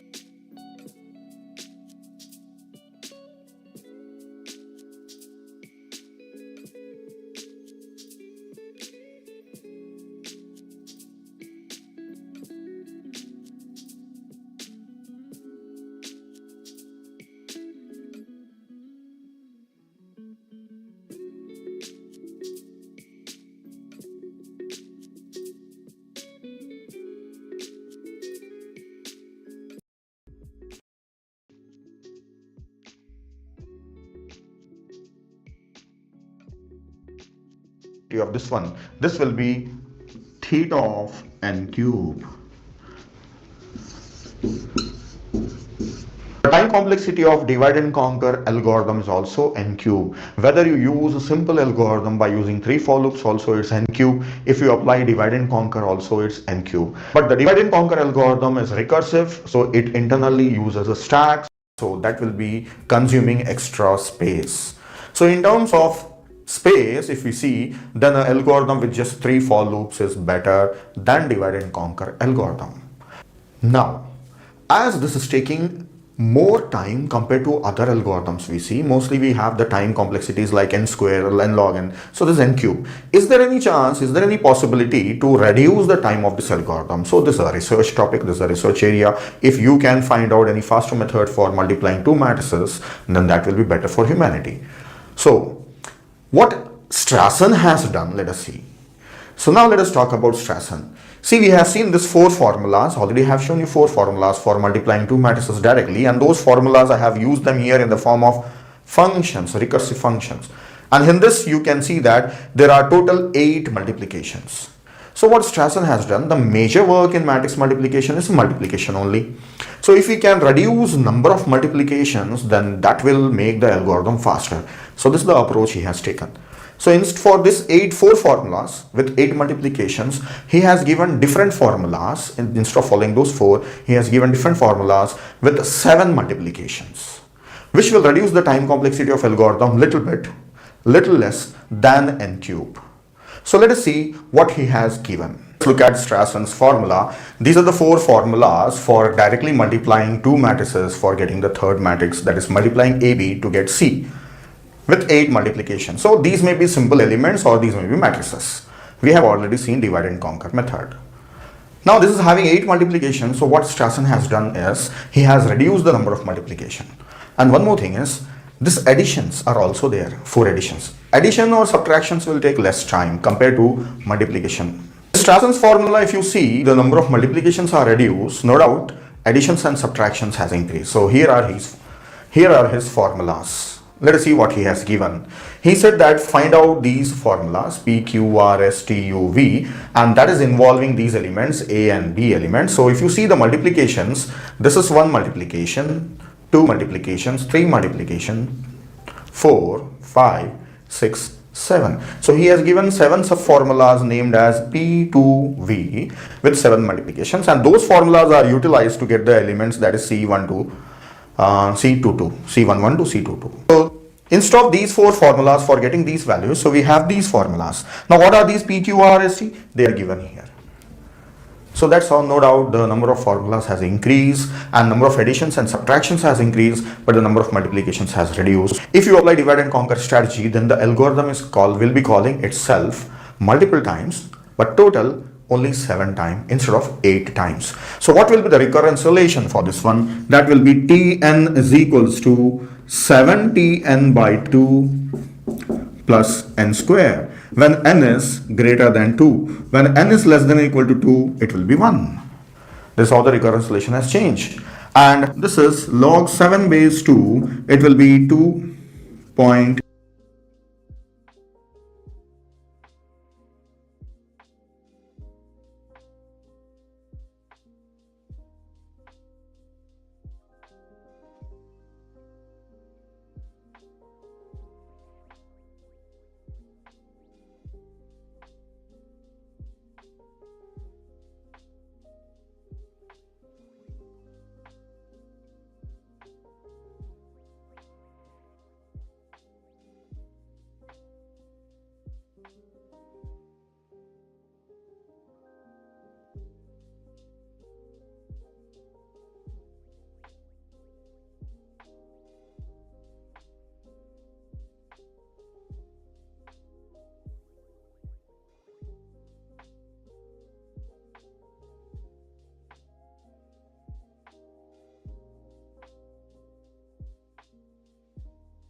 wrap up our discussion around specificity, there are two other things I need to mention. The first is inline styles, which are actually more specific than IDs and classes and elements.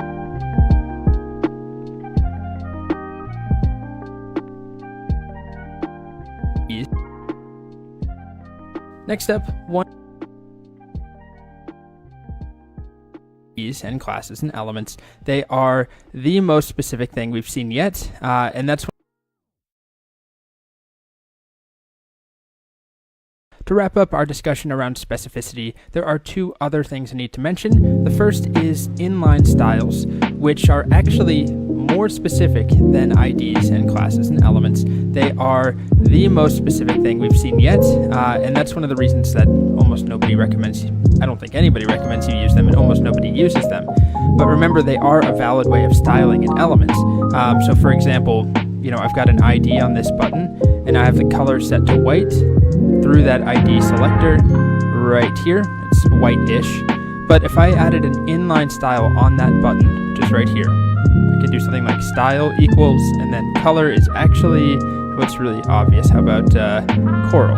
Sure. Just like that, and I refresh, you'll see that the text is indeed coral.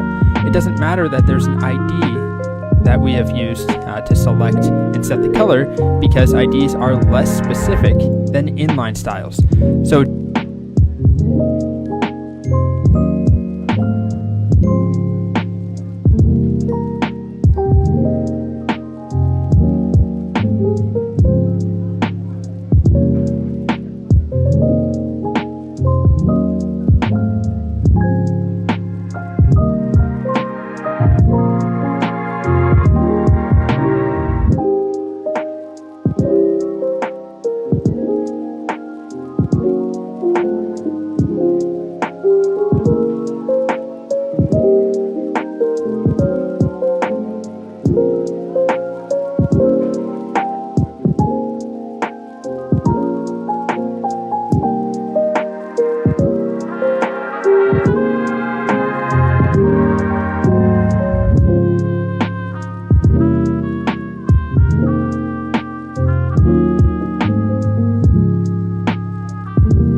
generally avoid inline styles. They can lead to confusion. The fact that they are separate from your actual style sheets is extra confusing, because I may not know that I actually set this style here when everything else is set in my CSS. So avoid that.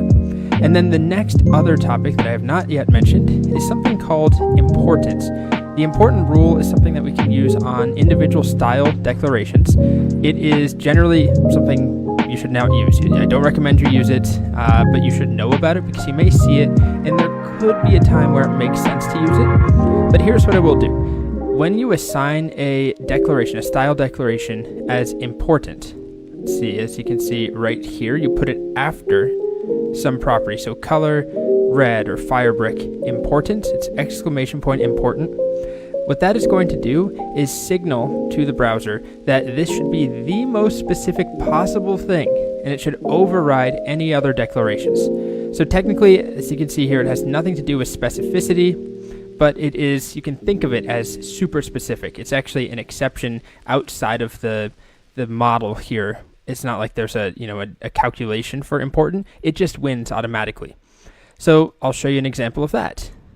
Why don't we take a look at the same button that has this ID that is making it dark blue, and instead of setting the background color to be blue here in the ID, I'll just do a generic button selector, and I'm going to give it a background color of magenta, just super obvious, right? And we only see that take effect on these buttons that don't have any more specific selectors targeting them to set that background color, but this one does. Its background color is set through an ID selector. But if I simply add on important right here, important, just like that, and refresh, now this one also has a magenta background color. So I'm kind of throwing a wrench in the whole system.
messing everything up by using important. Now, there are maybe some situations, like I said, where it might come in handy if you're working with styles that somebody else wrote, like an external library or a tool that you don't necessarily have control over, and you're trying to change or override something. You can use important, but generally, I don't think I've ever used it. I mean, not in the last couple of years. I haven't had a situation where I've needed it, but you should know about it. So, two things that are kind of bad ideas to use. One is inline styles, the other is the important declaration, which will just ignore specificity and just make something win automatically.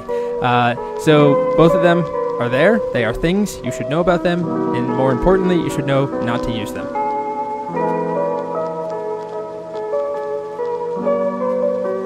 Next up, one pretty...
Quick topic, which is CSS inheritance. It's something that we've actually seen in practice, even if we haven't explicitly called it out yet. It's just the fact that some CSS properties will be inherited by child elements if they're not set on that element specifically. So I'll show you what I mean in this new demo that I've made. It's nothing fancy. It's just some basic HTML, no styles yet. It's in a new folder. I called it Inheritance Demo, if you want to follow along with the code. So we've got the body, an H1, and then a section that has an H2 and 2 paragraphs, and then another section with another H2 in a form with a label, input, and button. Okay, so if I go to my app.css, which I've already included, it's empty, and if I give the body a color, let's start with color, just text color. So color is, let's do purple, just like that. What do you expect to see when I refresh here? The body element itself has no text directly inside of it like this, but it has a bunch of elements. Given that this video is on inheritance, you may have gathered that these elements will inherit that purple color if we have not explicitly set a color on them. So if I style an H1, I give it a color, of course, we've already seen this. Color, how about blue here? That H1 is blue. So that is not inherited from a parent, that is set specifically on the H1. And if I open up my DevTools here, go to Elements, and we look at how about this section here, maybe that H2 right there. If you want to know where that purple color is coming from, we don't see color purple set anywhere here on H2. But if we scroll down, inherited from body, color purple. So that's how the DevTools handle inherited properties. You can play with them, you can change those colors. You could do teal instead and see what happens. So inheritance continues to work. Let's say I take each section and I give them a color. How about aqua? Just like that. We look at our markup. We have 2 sections. Here's one and here's another. So they have content inside of them. And let's just refresh and you'll see what happens. The H1 still has no color set on it explicitly. I removed that blue color.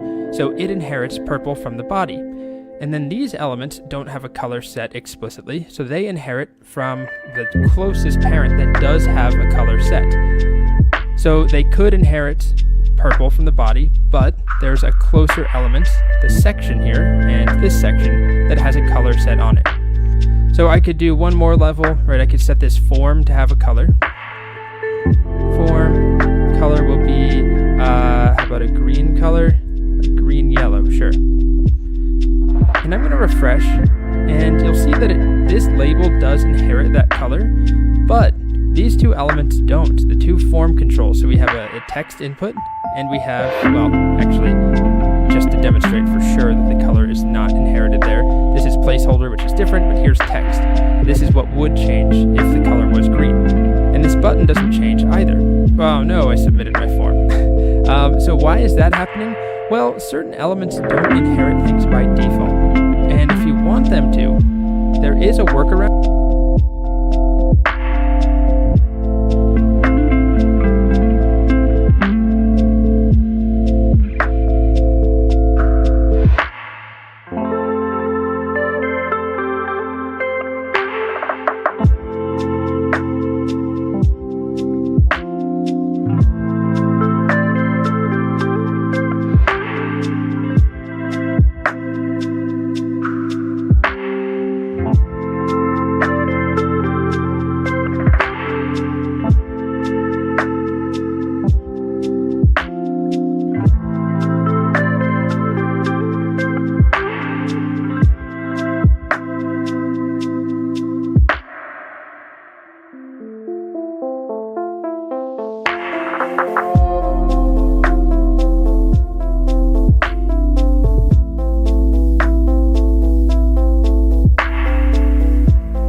I could select my button.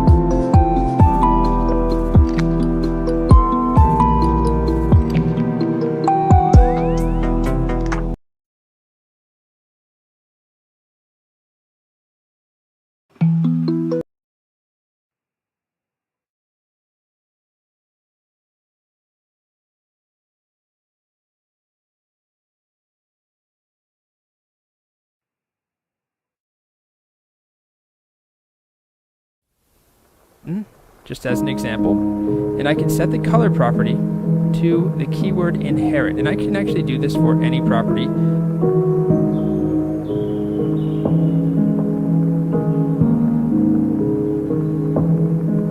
Color was green, and this button doesn't change either. Well, no, I submitted my form. So why is that happening? Well, certain elements don't inherit things by default, and if you want them to, there is a workaround. It's not that common to do this, but I could select my button, just as an example, and I can set the color property to the keyword inherit, and I can actually do this for any property. I can set it to inherit, and if I refresh, it's a little horrible to look at, but it does inherit that color. And I could do the same thing for this input. That's all inputs. Set the color to green, and there we go.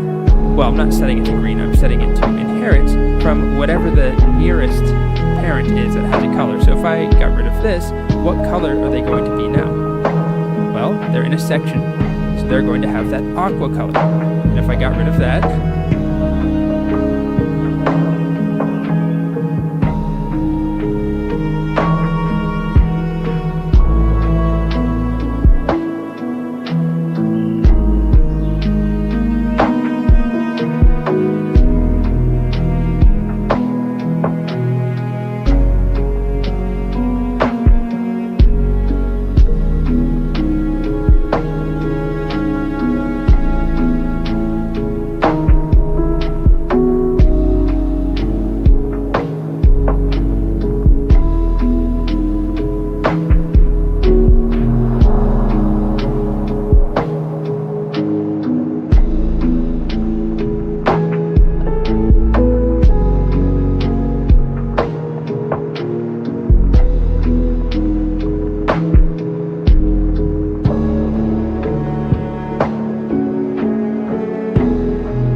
they're going to inherit from the body, because everything's in the body.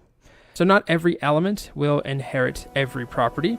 As we just saw, for color on a button and input, we had to explicitly set color to inherit.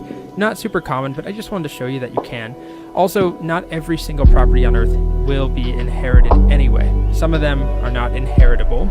If you take a look at any property on MDN, we haven't actually covered border yet, but it does what it sounds like. It makes a border on elements. And if you scroll down, there's always this blue little box here of additional information or special, properties. And if you look for inherited, it says no for border. But if we look at another property like color and we scroll down, where are you? Here we are, inherited, yes. So if you ever have questions, you can look at that, but you'll also just figure it out over time that certain elements or certain properties are inheritable and others aren't. That's all I want to say for now. Just a quick demonstration. Okay, so that's inheritance.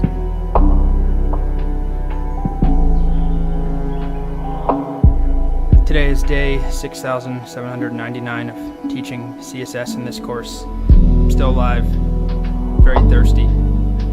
Haven't had anything to eat in at least 10 days. Whenever the last full moon was, I've lost track of time out here alone. I guess that's supposed to be funny or quirky or something, who knows. Anyway, we're still talking about CSS. We're in the middle of a large CSS island. We've got a lot of content about this topic. In this section, we're going to talk about another pretty fundamental aspect of CSS, something called the box model. which really consists of four different properties. Well, a couple more than four, but four key properties that work together to form something called the box model. Anyway, I'm getting ahead of myself.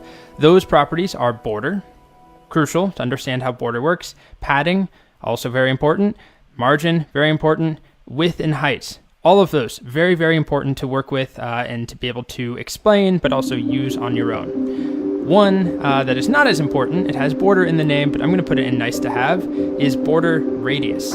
It just allows you to change the curvature of the corners. So you can see here, right, this isn't a straight 90-degree box or an angle. There's a nice little corner there, or a rounded corner. That's thanks to border radius.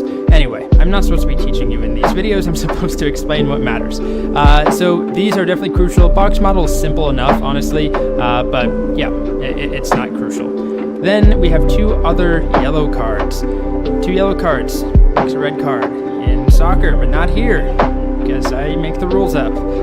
Display property is going to be crucial. The reason it's yellow, it's just a single property display, but it's yellow because it actually impacts how some of these properties behave. So in that video, it's not as simple as me just saying, here's this one property and here are some values. I also have to explain how those values impact other properties. And then another very important topic we cover, at least we start to cover, are units. Different CSS units. We've talked about pixels before. Now we talk more about some other units, percentages, ems, rems.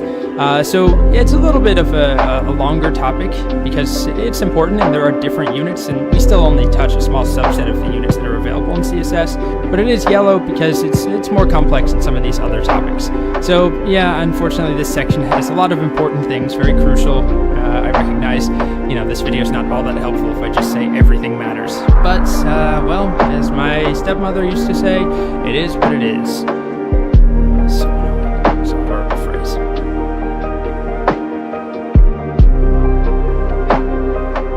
Alright, so we're going to begin with a discussion around the box model.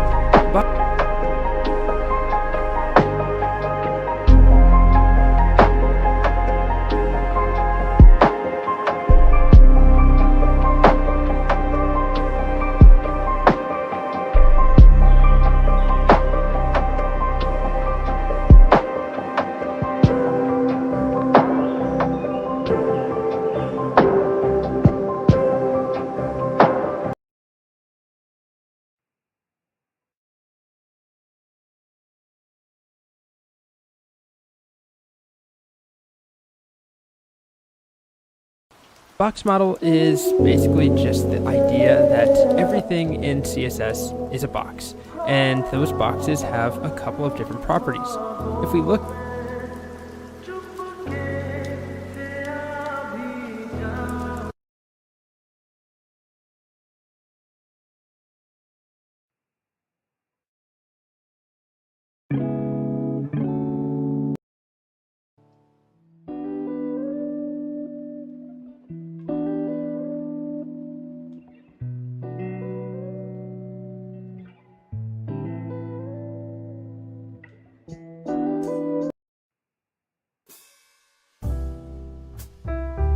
at any web page, this one for example on MDN, and I open up my DevTools here, and you've seen this definitely before. As I hover, you can see there's a box around pretty much everything, even things that don't necessarily look like a rectangle. See if I can find an example here. How about one of these icons down here, the Twitter icon? If I hover, we can see there's a box around that, even though it's not actually a box, the thing that's being displayed.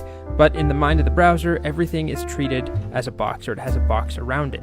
And each box has a couple of different properties. You can actually see different colors, right? You can see blue, you can see green, and you can see an orange color. And those each indicate something from the DevTools. So that's just how Chrome displays it. But that shows us that there are different components or different pieces.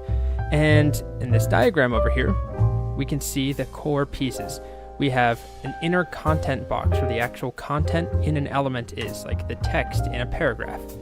Then we have something called padding, we have a border, and then we have something called margin. So we're going to talk about all of these different properties because they're essential in laying out our contents, in changing the size of our contents, the appearance, the border, the spacing. So we need to understand all of them. And we're going to begin with two that control that inner content box, width and height. So width and height are relatively simple. They do exactly what they sound like. That we have something called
margin. So we're going to talk about all of these different properties because they're essential in laying out our contents, in changing the size of our contents, the appearance, the border, the spacing. So we need to understand all of them. And we're going to begin with two that control that inner content box, width and height. So width and height are relatively simple. They do exactly what they sound like. They'll set the width of an element or the height of an element. Now technically, if we go and read the MDN page for one of them, width, for example, it says by default it sets the width of the content area, but there's this other property we're going to cover later called box sizing, and if you change it to border box, it will set the width of the border area. Let's ignore that for now. For now, in our box model, in this world, width and height control this part of your element, the inner content area. So I have a new HTML document, it's empty. It looks like this, beautiful. I'm going to add in, I guess we'll just do divs, because we're not really, let's see. Yeah, let's do some lorem ipsum text in there. Lorem, just like that. I'll duplicate that. Maybe 3 of them. 3 divs. So there they are, 3 divs. Beautiful. And good enough for now. If I inspect this, and we look at one of these divs, that blue area right there is the content box itself. It looks like currently it's 859 pixels wide. I don't know if you can see it disappeared, but there's a number there, 859. It's actually just taking up the width of the page, as much of the available space that it can. But I can change that, and I can say each div in my CSS has a width of 200 pixels to start. Now there are lots of units that we can use here. We still haven't covered things like ems and rems and percentages, but I'm going to use pixels for now until we cover those other units. Now I'm going to refresh. And you can see immediately that these divs are definitely nowhere near as wide or as long. But if I hover over them, you can see that blue area. Don't worry about that orange for now. That blue area right there is the content box. We set the width on it. We restricted it to 200 pixels. So now the content takes up that much space. Or it may take up less space if we had, one word in a div, but that is the width of the content area. So I can do the same thing for the height. I can set a height. How about, let's do something shorter, like 100 pixels and see what happens. And there we go. They're smashing into each other. As you can see, each div is restricted to be 200 by 100. That's at least the inner content area. But I'll probably do maybe a square 200 by 200. Okay, so now we have this dead space, or just empty space, where there's no text, but the width has been set, or the height has been set explicitly, and the width to 200 by 200. So that's width and height. If I give them a background color, we'll do something like background color. I'm gonna steal from one of these trendy color palettes, maybe that color right there. Put that in there. You can see that that background color now only goes in that content area, at least with what we have right now. It doesn't go all the way across the page like it would if I hadn't set that, right? We've seen this before, or on an H1, for example, if I have one of those in here, H1, hello, and I give my H1 a background color of pink. That background color goes all the way across, so we can see right there, even though our text doesn't take up a lot of space, the width of the element goes all the way across. Now I could change that. Width is 100 pixels, a very skinny H1. And now that background color does not go all the way across. Okay, so that's width and height. As I mentioned earlier, there is this caveat we need to come back and talk about with border sizing, or border box and box sizing.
We need to come back and talk about with border sizing, or border box and box sizing, and we have to talk about different unit types. But all of these values control the width of that box, and the same thing goes for height.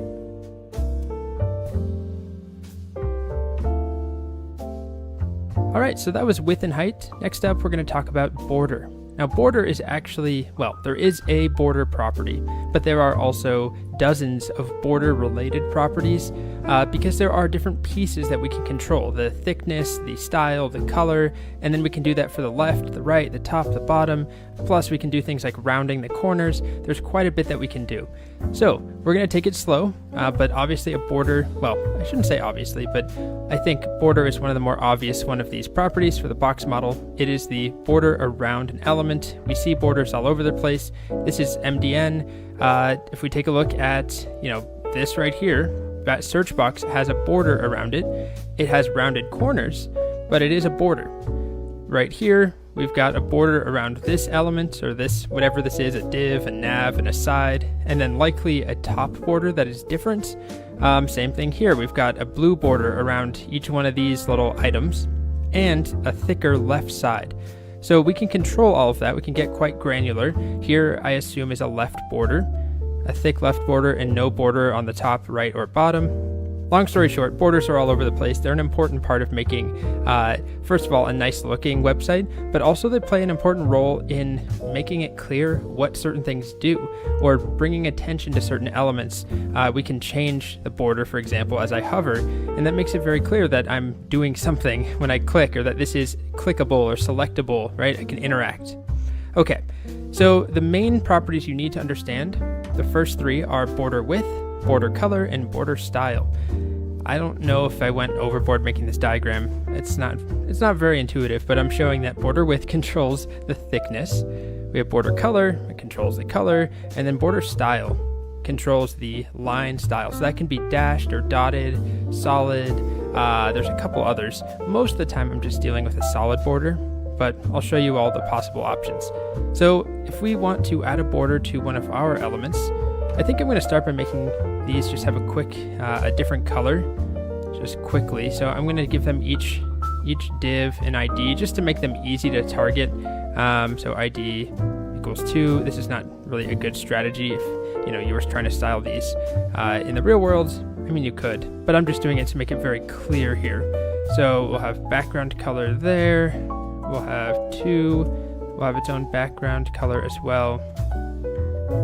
I'll use this background color for 1. They'll all be 200 by 200. And then 3, we'll have this darker color, I guess. Is that right? Sure. So background color on 3. And I'm just doing this to make them distinct, because right now we can't exactly tell where one ends and the next begins. Okay, so those are our 3 elements. 3 divs. Now what I'm going to do is add on a border. So I'll just do it on the top one maybe. I'll set border width to be some number of pixels. Now we can use other units, but pixels are commonly used for borders because generally a border is going to be small and it's going to stay roughly the same size.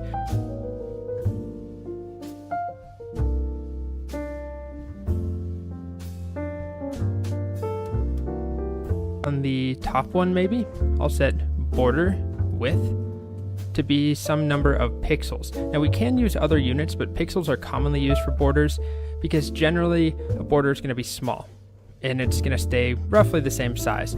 So pixels are a pretty good unit to use. So I'll do something like maybe 5 pixels, a pretty thick border. And we don't see anything. Well, that's because we haven't set a color and we haven't set a style. So that next property is border color, and there's no order here. You don't have to do width and then color. But let's start with black. Do we see anything? Nope. And that's because we're missing border style. And border style, I'm just going to start with solid. But we do have other options. And finally, I have my border. Alrighty. So a couple of things. You can see the border here. It goes right up against our content, up against this pinkish salmon-y color background, whatever you want to call that. And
Hello friends, I'm going to start a next topic in algorithms, that is divide and conquer strategy. The first, each and every subproblem should be recursive functions and how to analyze them. Hi, in this video we'll learn how to trace the recursive function and how to write a recurrence relation and how to solve a recurrence relation. So I am taking one of the example, then in the other videos you can find following examples. More examples will come in other videos. Let us start. Already I have an algorithm, a function here, a C language function I have written. You call it as algorithm also. Test is a function which is taking n as input, and if n is greater than 0, it is printing the value and then it is calling itself for n minus 1. So I will take some sample value and test it. Suppose I am calling this function by passing 3. Let us see what happens if I pass 3. Test 3. 3 is greater than 0. Yes, 3 is greater than 0. Print 3. So it will print 3. Then call itself for 3 minus 1, that is 2. So call test 2. Then for 2, again it's a recursive call. So for this call, it will print 2 and call itself for 1. Again for this one, test 0 is not greater than this particular function or recursive function. I have passed 3. So what is the time taken by this one? So let us see what it is doing. In this call, it is printing a value, then calling again. Printing a value and calling again, printing a value and calling again. So the amount of work done is just printing value. How many times it is printing? This is the major work done by this function, printing a value. How many times it is doing? 3 times it is doing, as I have passed 3. How many times it is calling itself? As I have given 3, it is calling itself for 4 times. Now, what is the time taken for printf? It is just 1 unit of time. It is a single statement, a simple statement. It is taking 1 unit of time. If I say 1 unit of time, then in each call, it is spending 1 unit of time. That's printing and then calling. So 1 unit of time, 1 unit of time. So total, how much time it has taken? 3. If I take number of calls, then there are 4. That is 3 plus 1. It means if I pass 5, then it will be 5 plus 1 calls, and 5 is the number of time it will print. So if I pass n, then total how many calls it will make? It will make n plus 1 calls, n plus 1 calls. And how many times printf is executed? N times. If I approximate the amount of work done depends on the number of calls, if I say. Like in the last call it is not printing, just ignore that and say that for every call it is printing. So the time depends on what? It depends on the number of calls. So how many calls it will make for any n? It will make n plus 1 calls. So the time function, if I write f of n, then it is n plus 1. Then what's the time complexity in notations? It's order of n. I can use big O of n, theta of n or omega of n. Anything I can write there. This we have already discussed in previous videos. So that's it. By a tracing tree, I have found the time complexity of this one. You can also call it as a recursive tree or a tracing tree or a recursive tree I have used. Now let us find out how to prepare a recurrence relation for this function and how to solve that recurrence relation. Now if any function or an algorithm is given to you, you can prepare a recurrence relation as follows, like this I'm showing you. Assume that the time taken by this is f of n. No, usually for recurrence relation, function name is a t, that is t of n is used, so I'll use the same thing. So instead of f of n, I'll call it as t of n, time taken by this algorithm is tn, or this function is tn. Then that tn will be equal to what? The total amount of time taken by this one. So let us observe what is happening inside. Condition is checked, let us ignore condition. Inside that, printf is there, 1, it will take 1 unit of time. The next, what's the next one? It's a recursive call, it's the same thing. How much time we mentioned for this tn, then what will be the time for this one? tn minus 1. Right? Now, that's it. So what is the total time tn? I said that the total time taken by this part of an algorithm. So that tn is equals to tn minus 1 plus 1. Now, you can ask me why you have ignored condition. Say, if I consider that condition also for one time, then it is just one condition. So one time, then I'll get 2 here. If I take 2 also, then the result of this expression will be same only. For the recurrence relation, I'll get the same answer. So if you have any constant value, you can simply make it as 1 and use it. Or if you can write it as c also and use it constant, or some a as a constant. Some constant also you can write and use it. So I prefer taking it as 1. So if you have more than 1, then you can round it up to 1 only. Alright? This is the way we write a recurrence relation. Now let us write a recurrence relation. Tn is equals to Tn minus 1 plus 1. This one. When n is greater than 0. Yes, when n is greater than 0, this is the time. What happens if n is equals to 0? It's not doing anything if n is equals to 0. So if n is equals to 0, it's not doing anything. So shall I write 0 here? No. The time we don't write it 0. If it is 0 also, it's a constant. So we write it as 1. So I will take it as 1. Or else you can make it as c or a or k, anything. Some constant you can write there. Now let us solve this recurrence relation. Now let us solve this recurrence relation by substitution method, back substitution we will follow. Let us take this. This is t.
Tn is equals to Tn minus 1 plus 1. We will solve this one.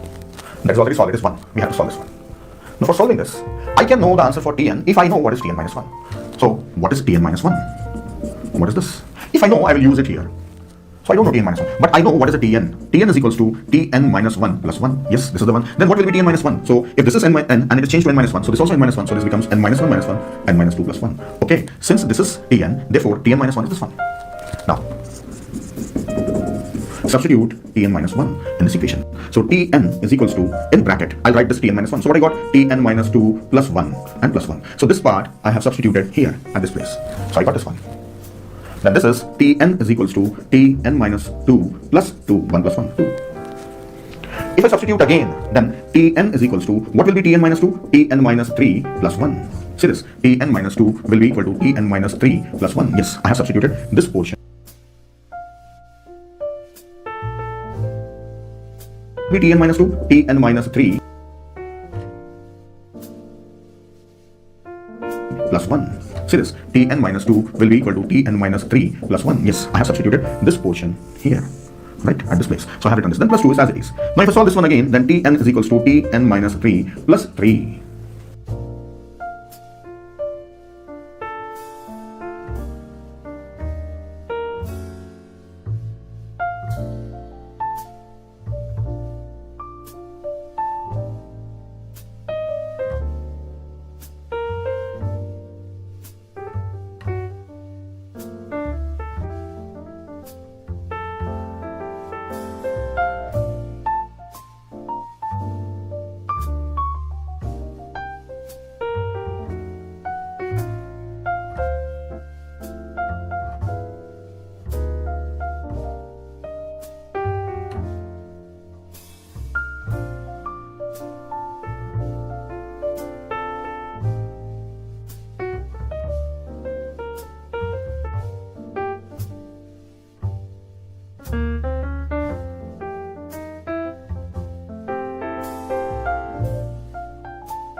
That's what I got.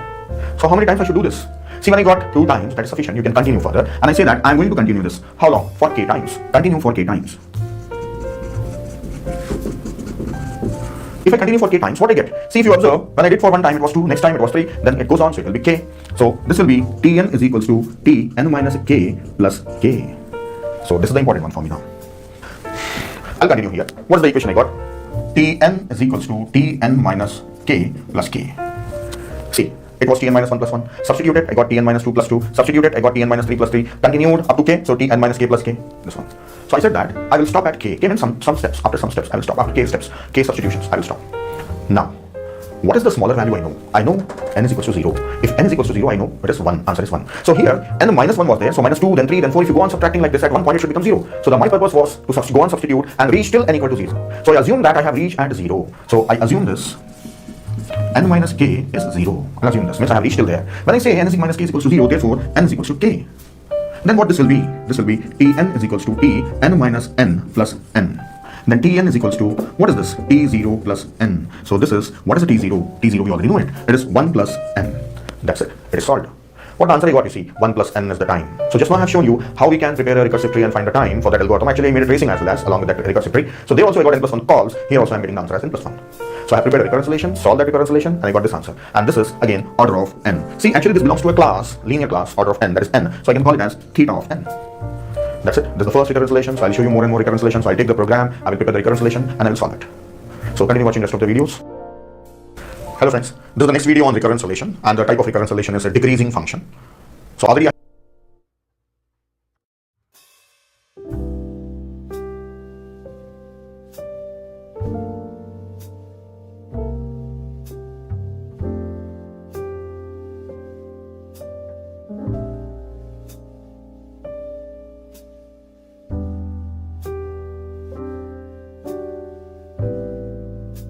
have made one video on recurrence relation. Now this is the second video. See, the title I have given is recurrence relation decreasing function. So 1, 2, 3. So you can see all those functions. So each function is covered in a separate video. Now here I have a function. It's a recursive function. When n is passed, it is calling itself for n minus 1. Then inside this, there is a loop. For loop is there. Let us find out what's the time. So for this, I will say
go back to my code, refresh.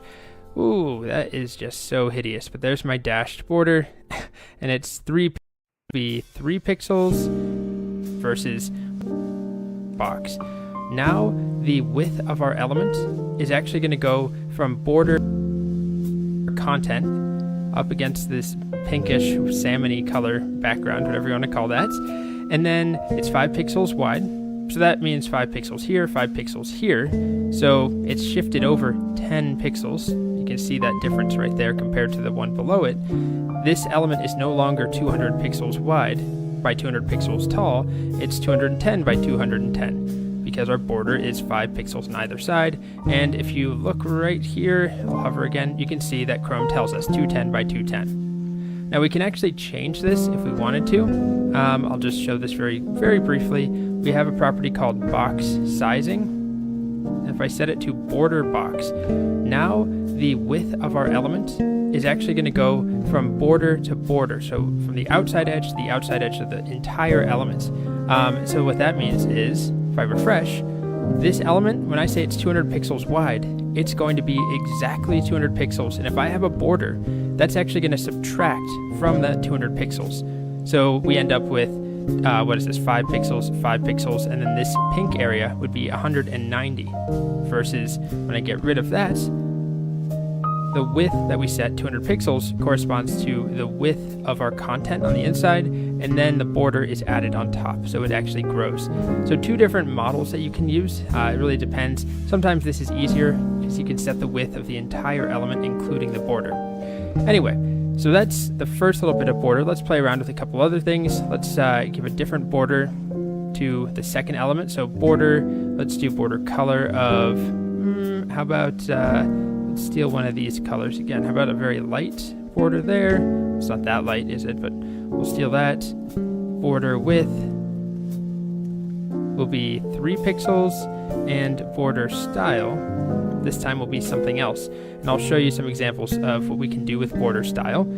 You can have a dotted border, an inset border, which I guess is supposed to look like an inset box. We can have a dashed border. And you can actually have more than one style at once. You can see this here. You can have dashed and then solid. This will do the top and bottom, and then the left and right. Or we can do something like this. We can have 4, where we set the top, and then the right, and then the bottom, and then the left. Honestly, very rare that you need to do that, but you do have that option. I should just show it to you. But here are the ones that we can use. I'll do a dashed border. So let's try that. Border style dashed. I'll go back to my code, refresh. Ooh, that is just so hideous. But there's my dashed border, and it's 3 pixels on each side. Is that what I said? Yes. Okay. So we can also do things like set the border left color to be different. So we have all of these properties, color, width, and style, or border color, border width, and border style, with variants for each side. Border left color, border left width, and border left style, and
right top and bottom as well. But I'll just change the color of the left one maybe, or how about the thickness maybe? Border left width will be 8 pixels. We're not going for beauty, but you can see we do get that thicker border there. All right, so now what I'll show you is what you'll most commonly encounter, which is the border shorthand. It's a single property that can be used to set the border width, the border color, and the border style in one go. So it's just border, and then typically I provide a thickness, I provide the style and the color in one go. You can also provide just one of those at a time, or you can provide all of them, but that's what I like to do. Always reference the docs if you have questions about the order of things, but width, style, and then color. So we provide those 3 in a row. Now this is a pattern, this idea of a shorthand property, which will set multiple other properties in one go. Border is just one example. We'll see some others, but let's just start with border. So if I wanted to add a 4 pixel dotted border, it's going to be ugly, and I want it to be, black, sure, or white. Let's do white on this one. We'll do black. Okay, if that's what I want, I can simply set border, and then first is the thickness. So I said 4 pixels, I think, and then next is the style. So I'll start with solid, and then after that, the color. So 4 pixels solid, white. Refresh. It's a bit hard to tell because the background is white, so that was very stupid. Let's do black. There you go. You can see that black border. It's 4 pixels. It's exactly the same if I had done these properties individually, border color, border width, and border style, but it's shorter. And this is definitely what you'll see the most often. And what I like to do is,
if I have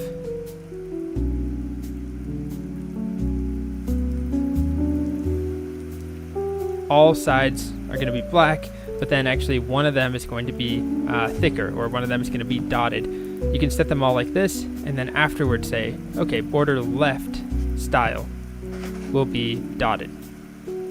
So you can come in and update one out of those, or 2, or whatever you need to do if there's a situation where that makes sense. Just as an example, like one of these divs right here, or whatever these are, they've got some border, let's say it's 2 pixels blue on these 3 sides, and then the left is thicker. So you could totally do that using this exact same approach. Set them all at once, and then make the left one thicker, or dotted, something like that. And while we're on the topic of border, one other thing I should mention that is related to border is border radius. Border radius allows us to set the radius of our corners here so we can make more rounded edges. So you can see some examples here. This is setting border radius to be 30 pixels. So you can use a pixel value, though often what I like to use it as is actually a percentage. And the reason for that, I'll just show you here. Let's make one of them, what should we do? Maybe the bottom one here. These are all going to be pretty ugly looking. But if I set a border radius on here to be something like 10 pixels, and I refresh, that applies to all 4 sides, and we get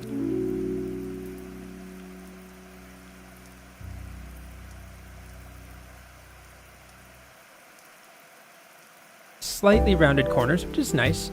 But if I use a percentage, the percentage will be a percentage of the width of our box and the height of the box, depending on, so it does 2 axes.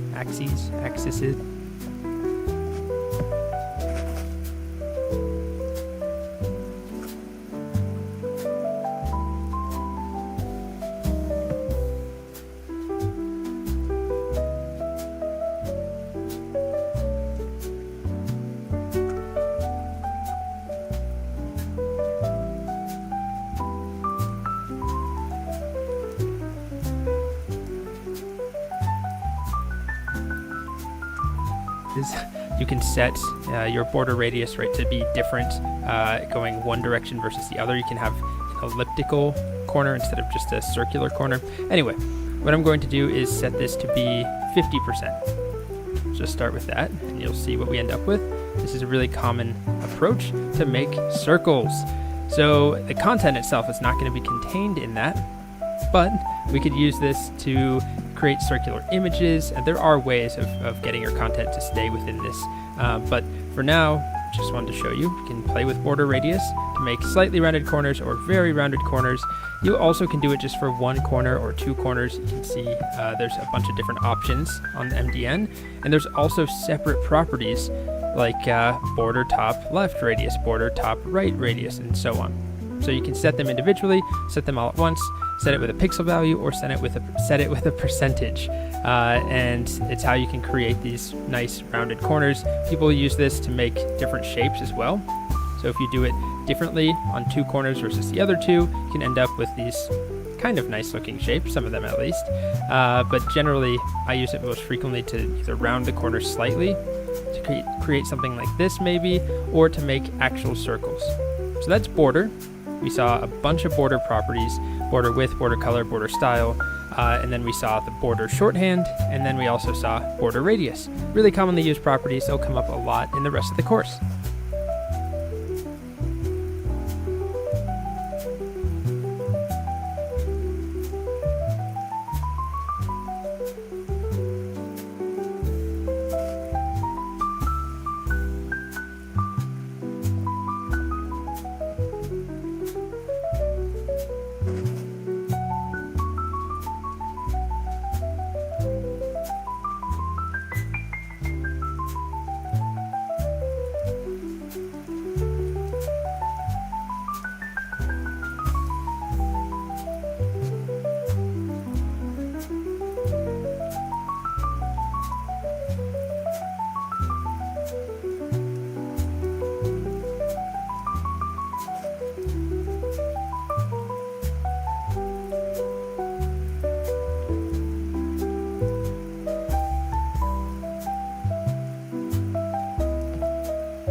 plus n as it is.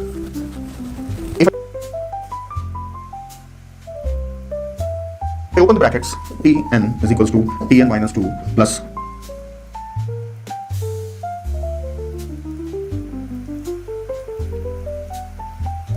in case of n, in place of n minus 1. So in place of n minus 1, already minus 1 is there, so n minus 2, then plus in place of n minus 1. Now I know this one, so instead of n minus 1, I can take this and substitute it here. Now this becomes Tn plus is equals to Tn and n minus 1. If it or a single expression, so we get substitute 2, then this will be n minus, got this, plus Tn minus 3 plus n minus 2 plus n minus 1 plus n. This is the third equation.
The next piece of the box model we need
goes on.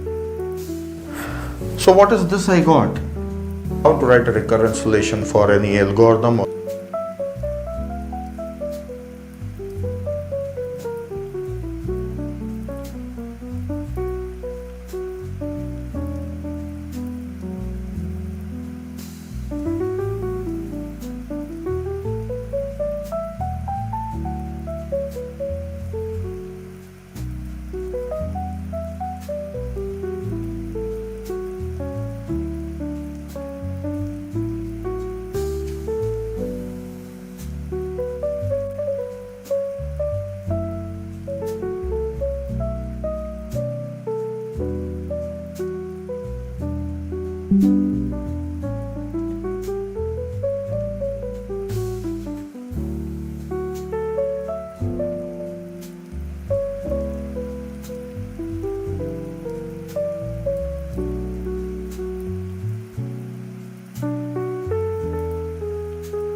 Hi, already I have two videos on recurrence relation. There I have shown the steps in detail. Now here I will do it little quickly, right? So you also get the idea how we can do it quickly, right? I'll just skip some steps, that's it, right? Not direct answer.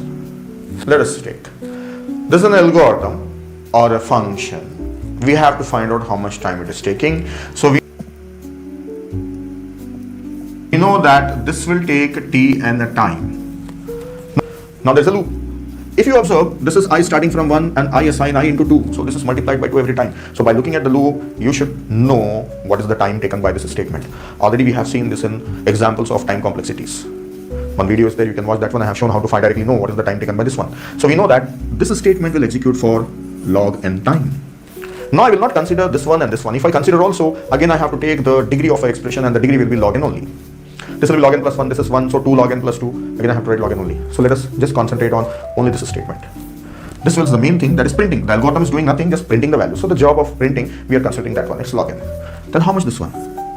As this is tn, so this is tn minus 1. Now what is total for this one? So this is tn is equals to n is 0. Then what is 2? So at one point, then this will be log n minus 2 and call itself for n minus 3. Goes on. So at one point, it will be what? T2. So and it will log 2 times and it will call itself for 1. And this will be log 1 and this will call itself for T0. So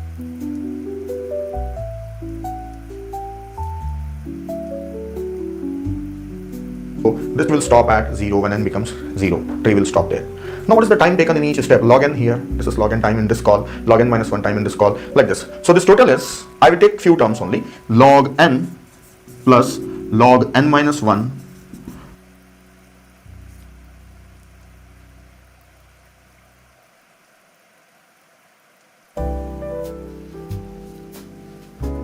plus goes log n in each call. What is this equal to? This is log n into n minus 1 into goes on to 2 into 1. So it is just like 1 into 2 into 3 into 2 n. So this is nothing but log n factorial. So here I write log n factorial. Know this. There is no tied bond for this one, but there is an upper bound for log. There is no tied bond log n factorial. Already we know this. There is no tied bond for this one, but there is an upper bound for log n factorial. For n factorial, upper bound is n power n. So for log n factorial, log of n power n, that will be equal to big O of n log n. So that's it. This is the time we got. So the time taken by this algorithm is n log n. N log n. That will be equal to big O of 1, but log n factorial. Log n factorial. Already we know this. There is no tied bond for this.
but there's an upper bound for log n factorial. For n factorial, upper bound is n power n. So for log n factorial,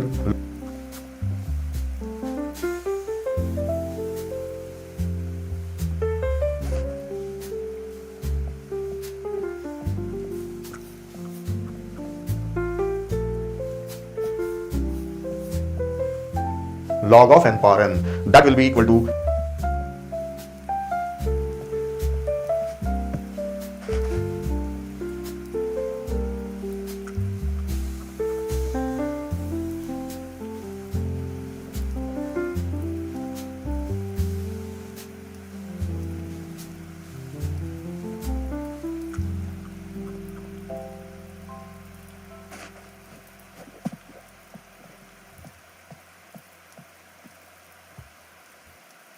big O of n log n. So that's it. This is the time we got. So the time taken by this algorithm is n log n. N log n.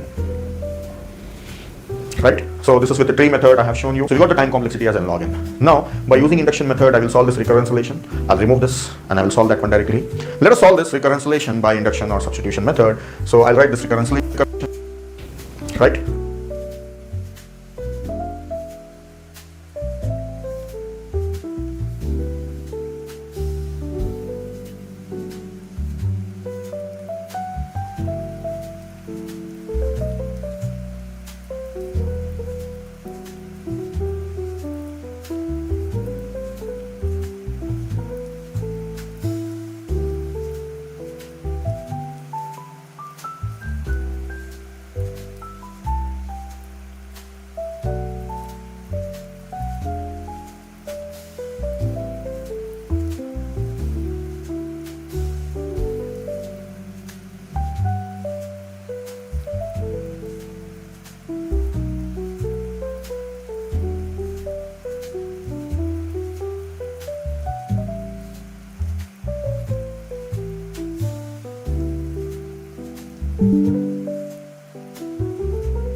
So this is with the tree plus log n factorial comes to t0 k plus log 1 plus log 2 plus goes on to log n minus 1 plus log n.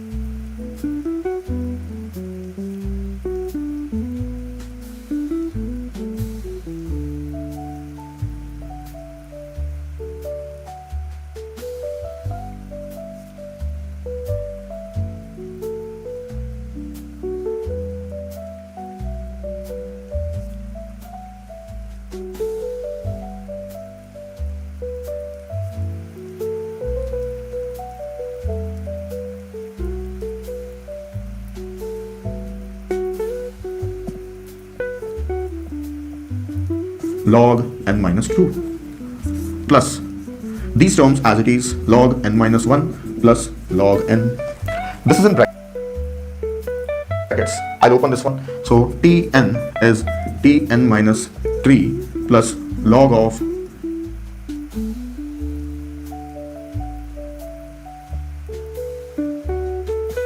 n minus 2 log of n minus 1 plus log. This is the third one. If I continue for k times, then what will happen? See, this was n, then n minus 1, then n minus 2, so it will be go on reducing up to 1. So directly I will write down. So here I continue. So Tn will be equal to Tn minus k plus log 1 plus log 2 plus goes on to log n minus 1 plus log n. Now we know that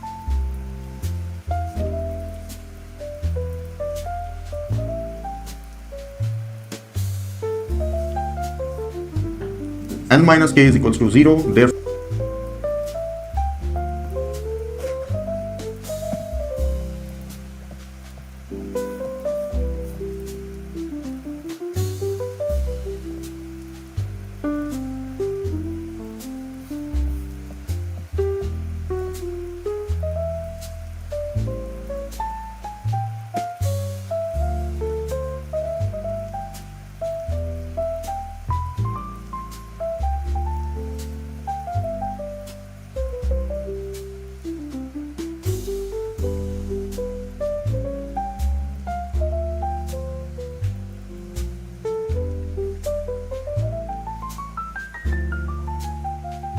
n is equals to t0 1 multiplied by n, then multiplied by n square log n multiplied by n.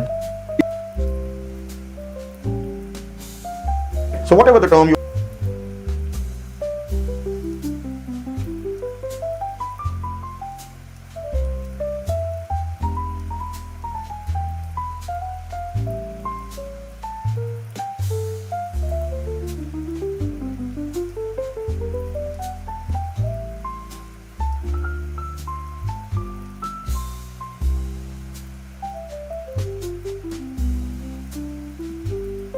true, then you can understand this. Now I'm going to first and the second is big O of n log n. That's it, we got the same answer. That is big O of n log n, that is log n factorial. Now, if you have already seen first and the second video for recurrent solution with decreasing functions, this is the third video. If you have already seen those two, then you can understand this. Now I'm going to show you how we can directly get the answer for a recurrent solution of decreasing functions. See, I'll take the examples of first two videos, then also this one, then let us see. See there, I just write a simple expression. Tn was Tn minus 1 plus 1. And the time taken in this one was, I'll just say order of, not big O theta anything, just order of, just the degree I'm writing. This answer was n. And the second video, we have seen this Tn minus 1 plus n. So this was n squared. And in the third video, this one, in this video, just now we have seen this Tn minus 1 plus log n. And this is n log n. So what do you understand from this one? So when this is T of n minus 1 means n is decreasing, n is decreasing every time. So if it is 1 multiplied by n, it is n multiplied by n square, log n multiplied by n log n. So it means we can make out that if a recurrent solution is Tn minus 1 plus n square, then it will be definitely into n. So this is n cube. Yes, this is true. Right? So whatever the term you are having here, just multiplied by n. Because this is going to repeat for n times. So that's why this whole thing into n. If from the first one, I'm just making some change.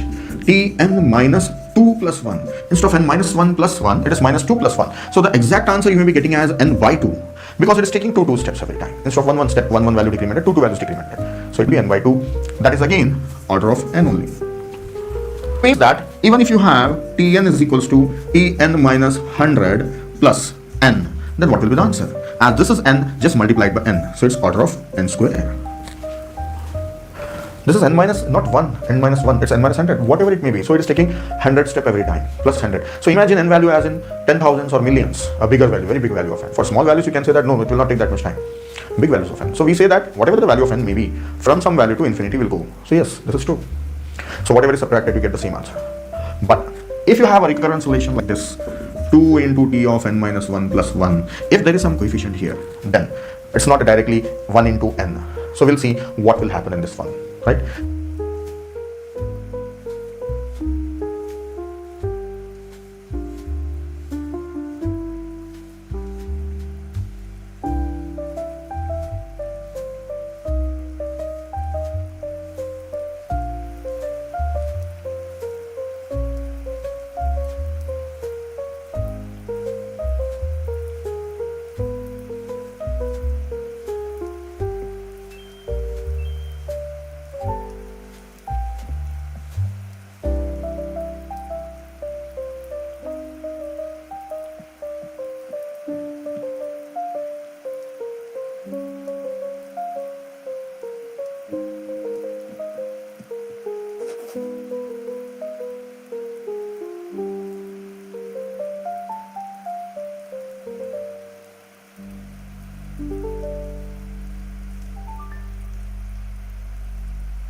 Hi.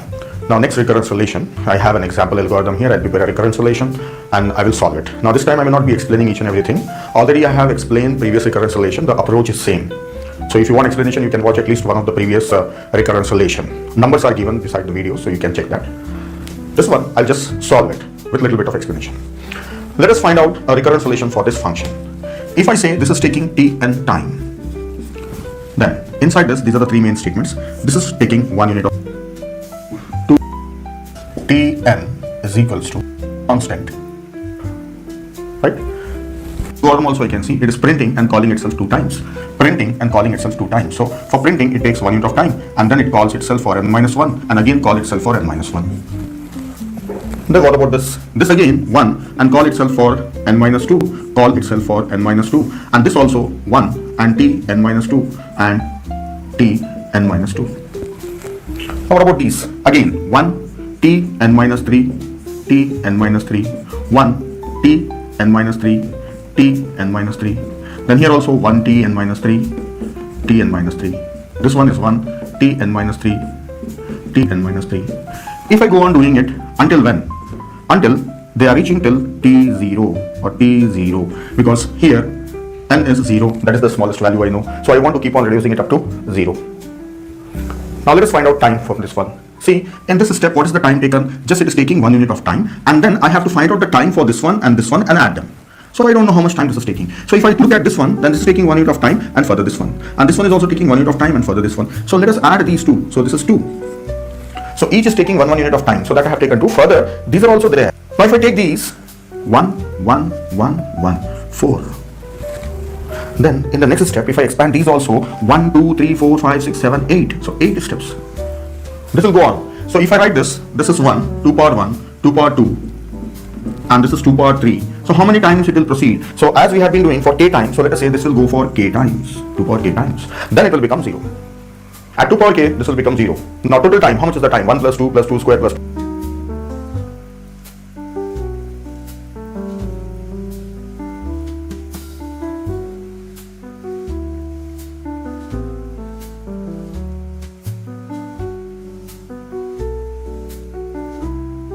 Now let us find out time from this one. See, in this step, what is the time taken? Just it is taking 1 unit of time, and then I have to find out the time for this one and add them.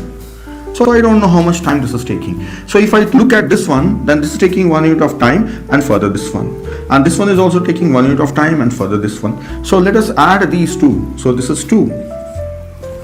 So each is taking 1 unit of time. So that I have taken 2. Further,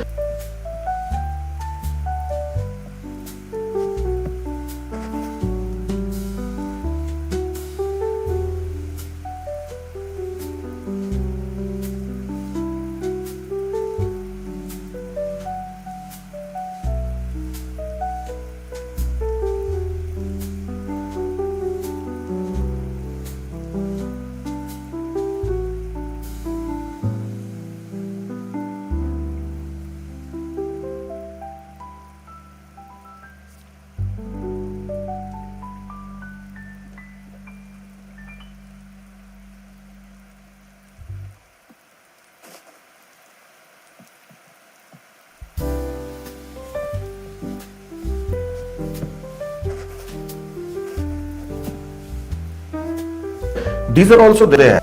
Now if I take these 1,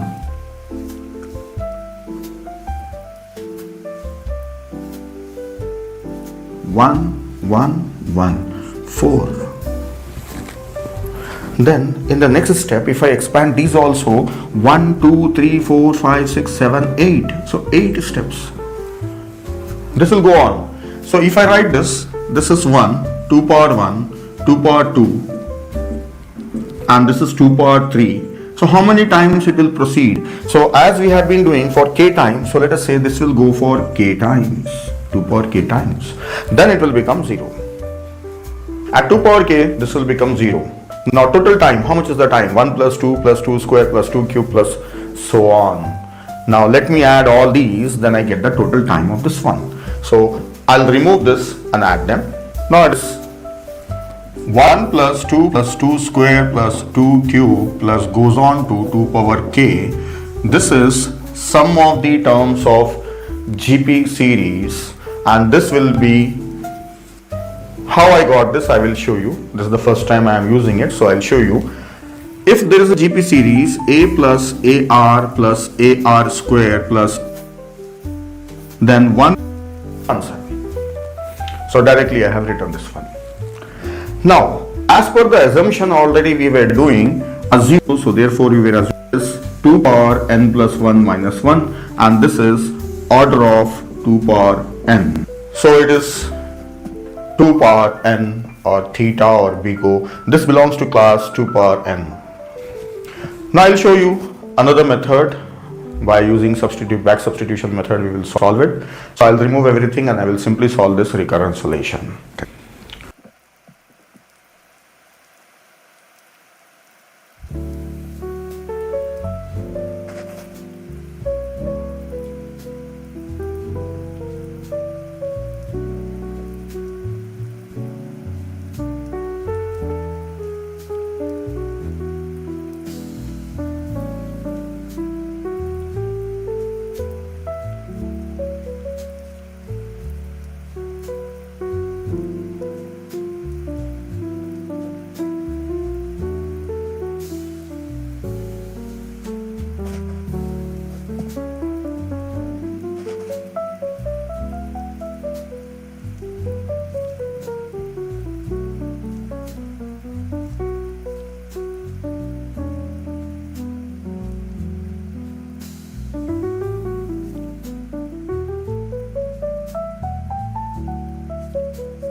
Hi, the topic is Bresson's circle drawing algorithm.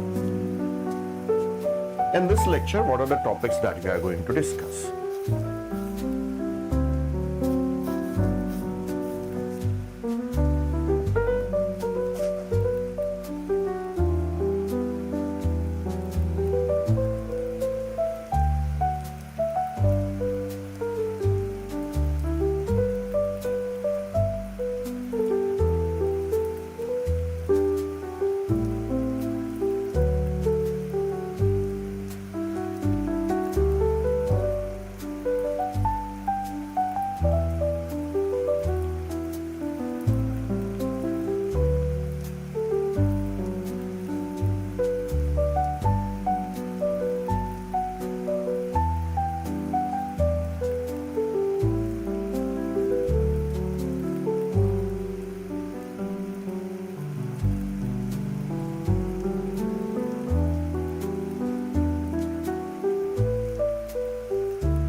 For the assumption already we were doing, assume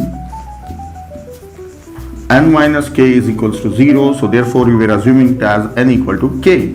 So what is k here? N. So the answer is 2 power n plus 1 minus 1, and this is order of 2 power n. So it is 2 power n or theta or we go, this belongs to class 2 power n.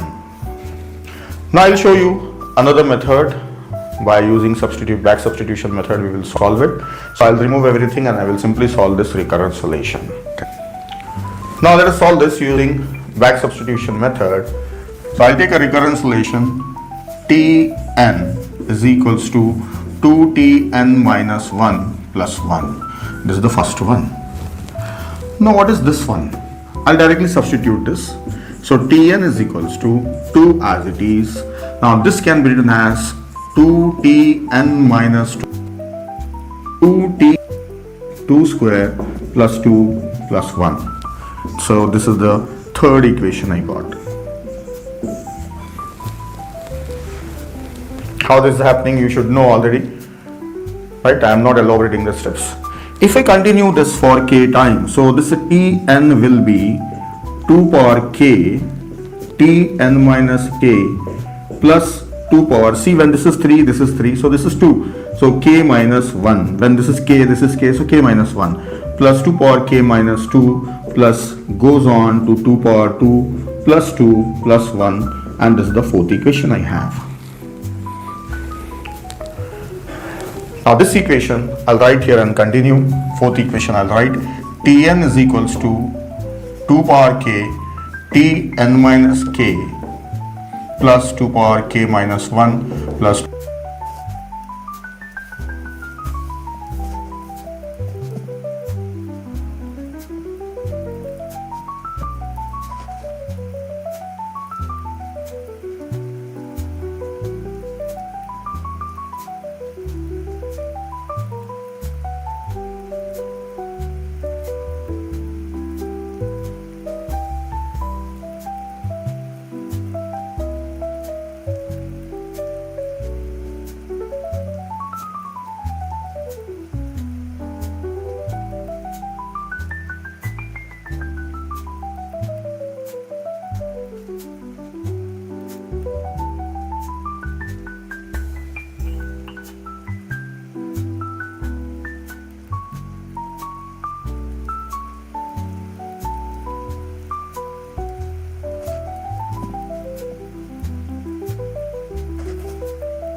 two power k minus 2 plus goes on to 2 square plus 2 plus 1.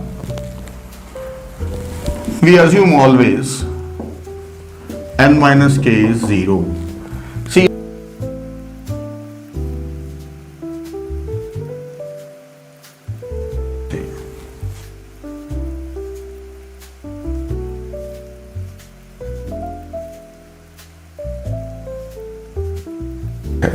hi.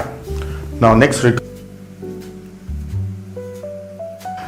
so in this one always is equals to 0 to 2 power t. 2 power k is 2 power n.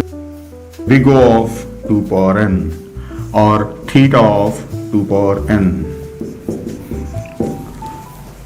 That's it. It is 2 power n. Now I'll show you Master's theorem for decreasing function. So in next video you can watch Master's theorem for decreasing function.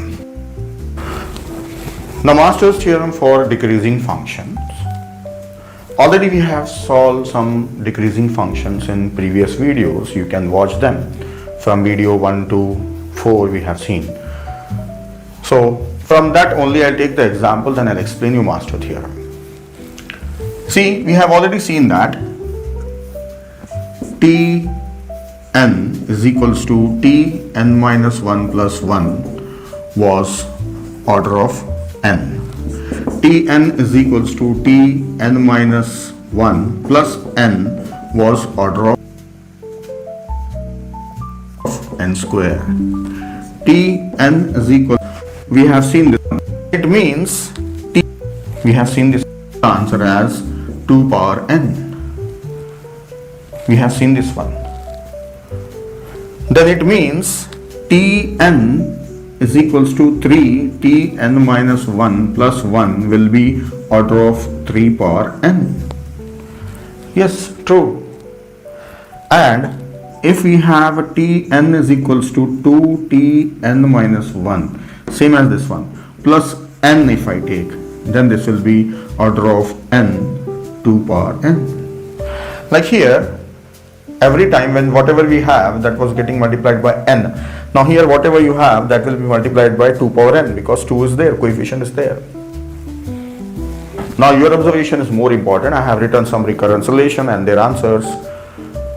So just you can pause and watch this one. You observe and spend time on this one. Now from this observation, now I will define the general form of these recurrence relation. Let us say the recurrence relation is of the form Tn is equals to some coefficient is there. So let us say it is a, t, n minus, sometime 1, sometime 2, whatever we want we can subtract. So let us say b is subtracted. Plus here we are getting some value. As I have already discussed that this we take it as a theta or big O. We take a asymptotic value here. So let us call that as f of n. So we say this is the general form of recurrence relation. This is the general form of recurrence relation. In this, we assume that a is greater than 0 and b is also greater than 0, and we say that f of n is in the form of order of n power k, where k is greater than or equal to 0.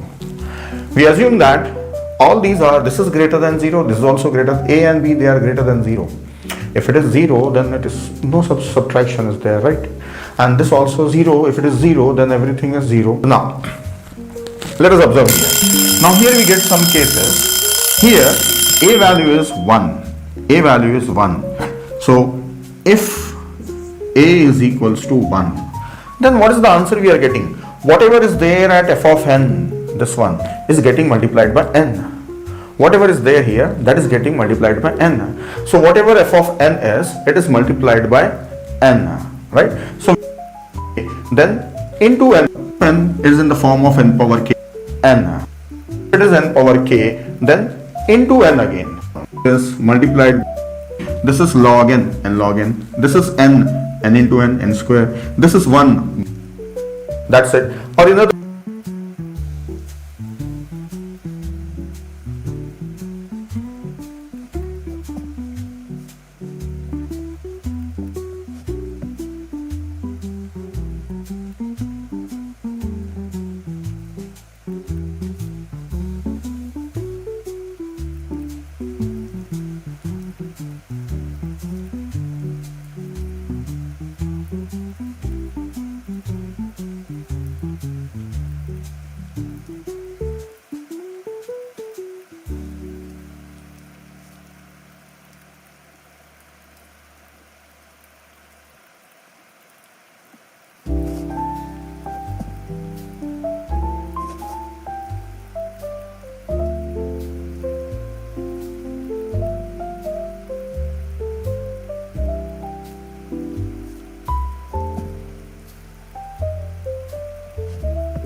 In other words, I can also say that this is multiplied by n into f of n. In other words, this is one way of saying that. Otherwise, whatever the f of n is, see, this is log n and log n. This is n into n square. This is 1 into n. So whatever the function here we have, that is multiplied by n. So n into f of n. Or in other words, if you say f of n is n power k, so you can say n power k plus 1 also. So this is simple for understanding. Next, we have seen one more thing. Here a is greater than 1, 2, 3, whatever it is. So if a is greater than 1, then what? See, it is 2 power n and this is 3 power n, and in this one, this was there. So this is multiplied by 2 power n. So whatever a is power n. So this will be a power n. And whatever f of n is, that is multiplied. So I can say f of n is what? N power k. So n power k into a power n. And here in this example, we have taken n minus 1 only. But n minus 2, n minus 3. If you are subtracting some greater value other than 1, then this will be n by b. If it is 2, then n by 2, a power n by 2. It means here I write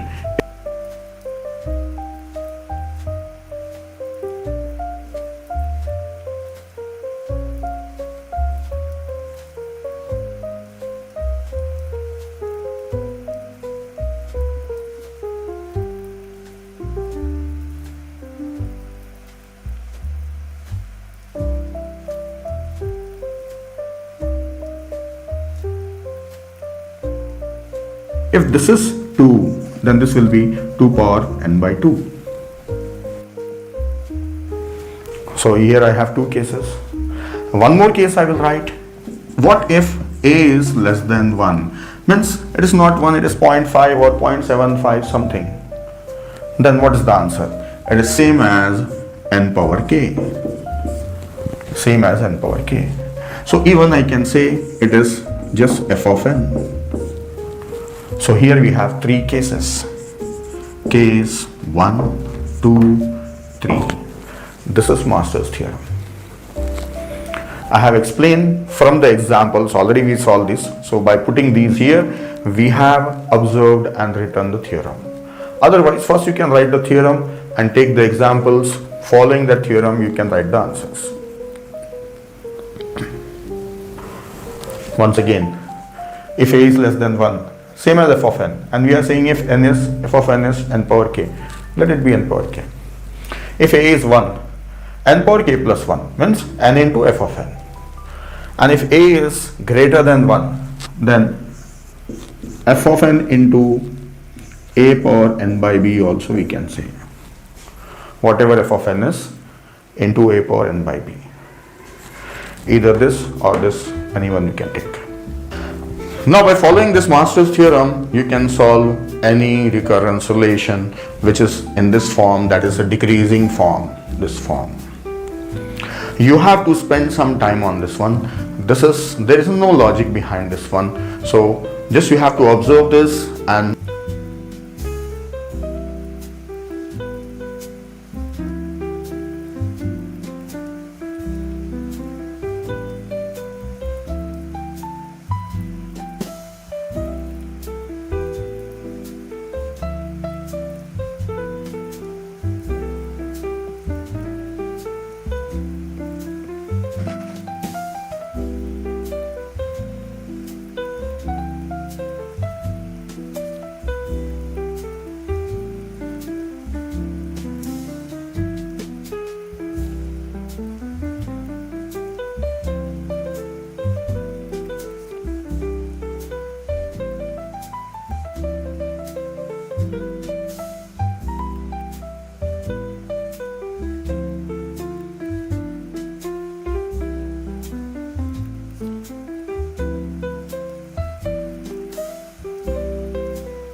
Hi, next these are dividing functions. We will look at a dividing function. Already I have few videos on decreasing functions.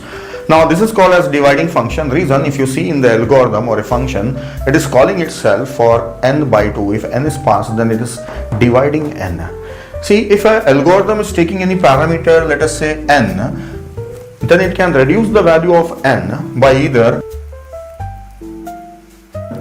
n minus 1, that is subtracting or decreasing, or n by 2, that is a dividing, or root n, that is root function. Right? So for all these we can have different type of functions where the algorithm or a recursive function is calling itself again by root value of n or divided value.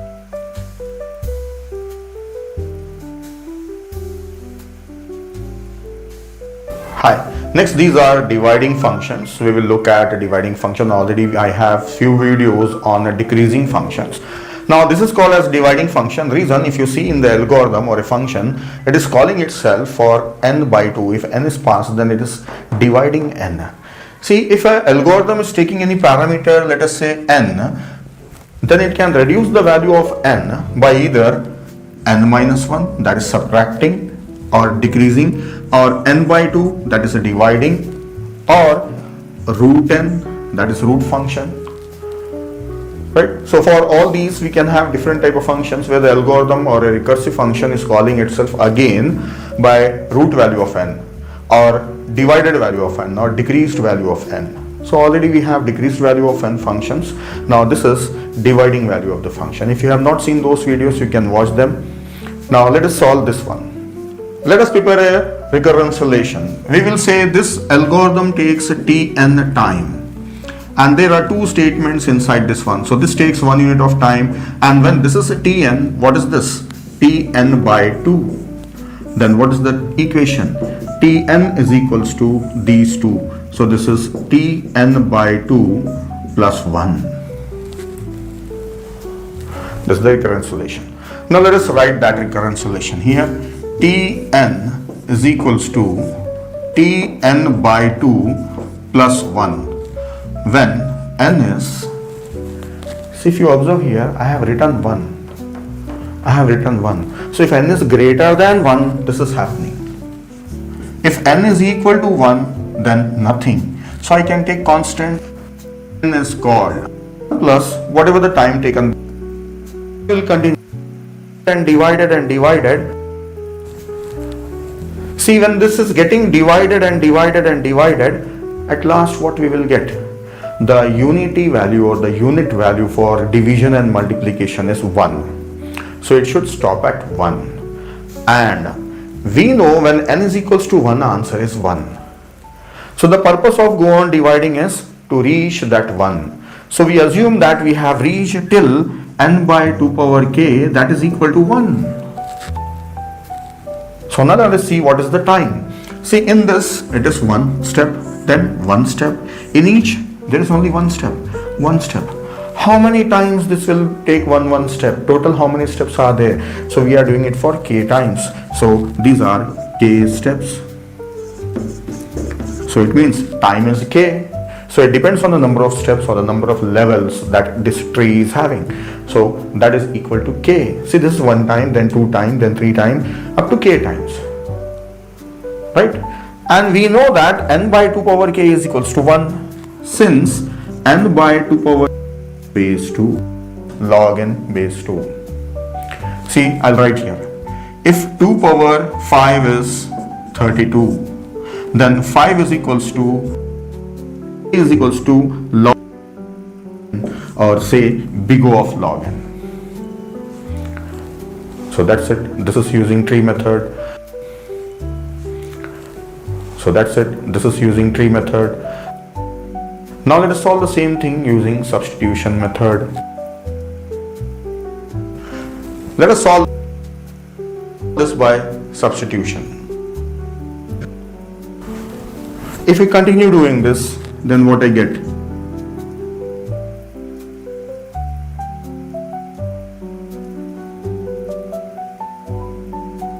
We can substitute this one here. So this becomes what? Tn is equal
Tn is equals to Tn by 2 power k plus k.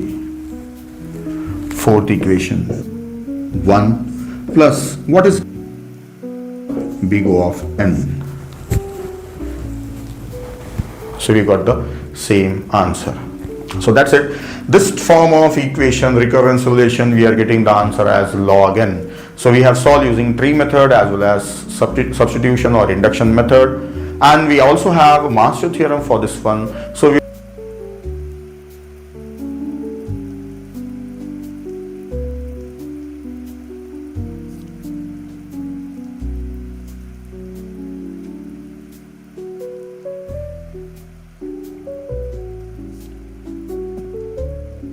Hi. Now one more recurrence relation I will solve.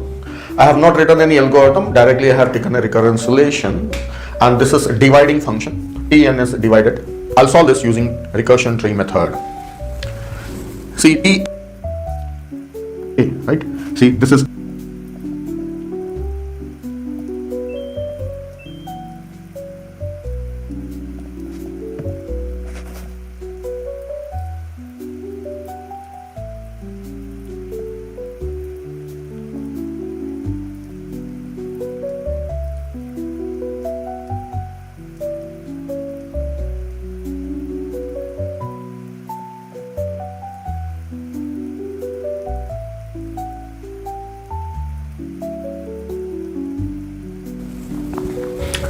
this is n sigma 1 by 2 or I. I takes the values from 0 to k. What is this equal to? This will be equal to 1. Remember this. This will be equal to 1. So this is n into 1. So Tn answer is n. So this is big O of n or theta of n, anything you can say. For explanation, I'll take one circle. And this is half of a circle. This is 1/4 of a circle. This is 1/8 of a circle. This is 1/16 of a circle. If I continue, goes on. So it means 1 by 2 plus 1 by 2 square plus 1 by 2 cube plus 1 by 2 power 4 plus goes on up to infinity. If I add all these pieces, it is equal to one circle. Equal to 1. So we round it up to 1. So this is method, order of n.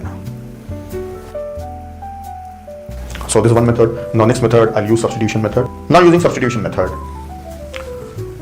Tn is equals to T will be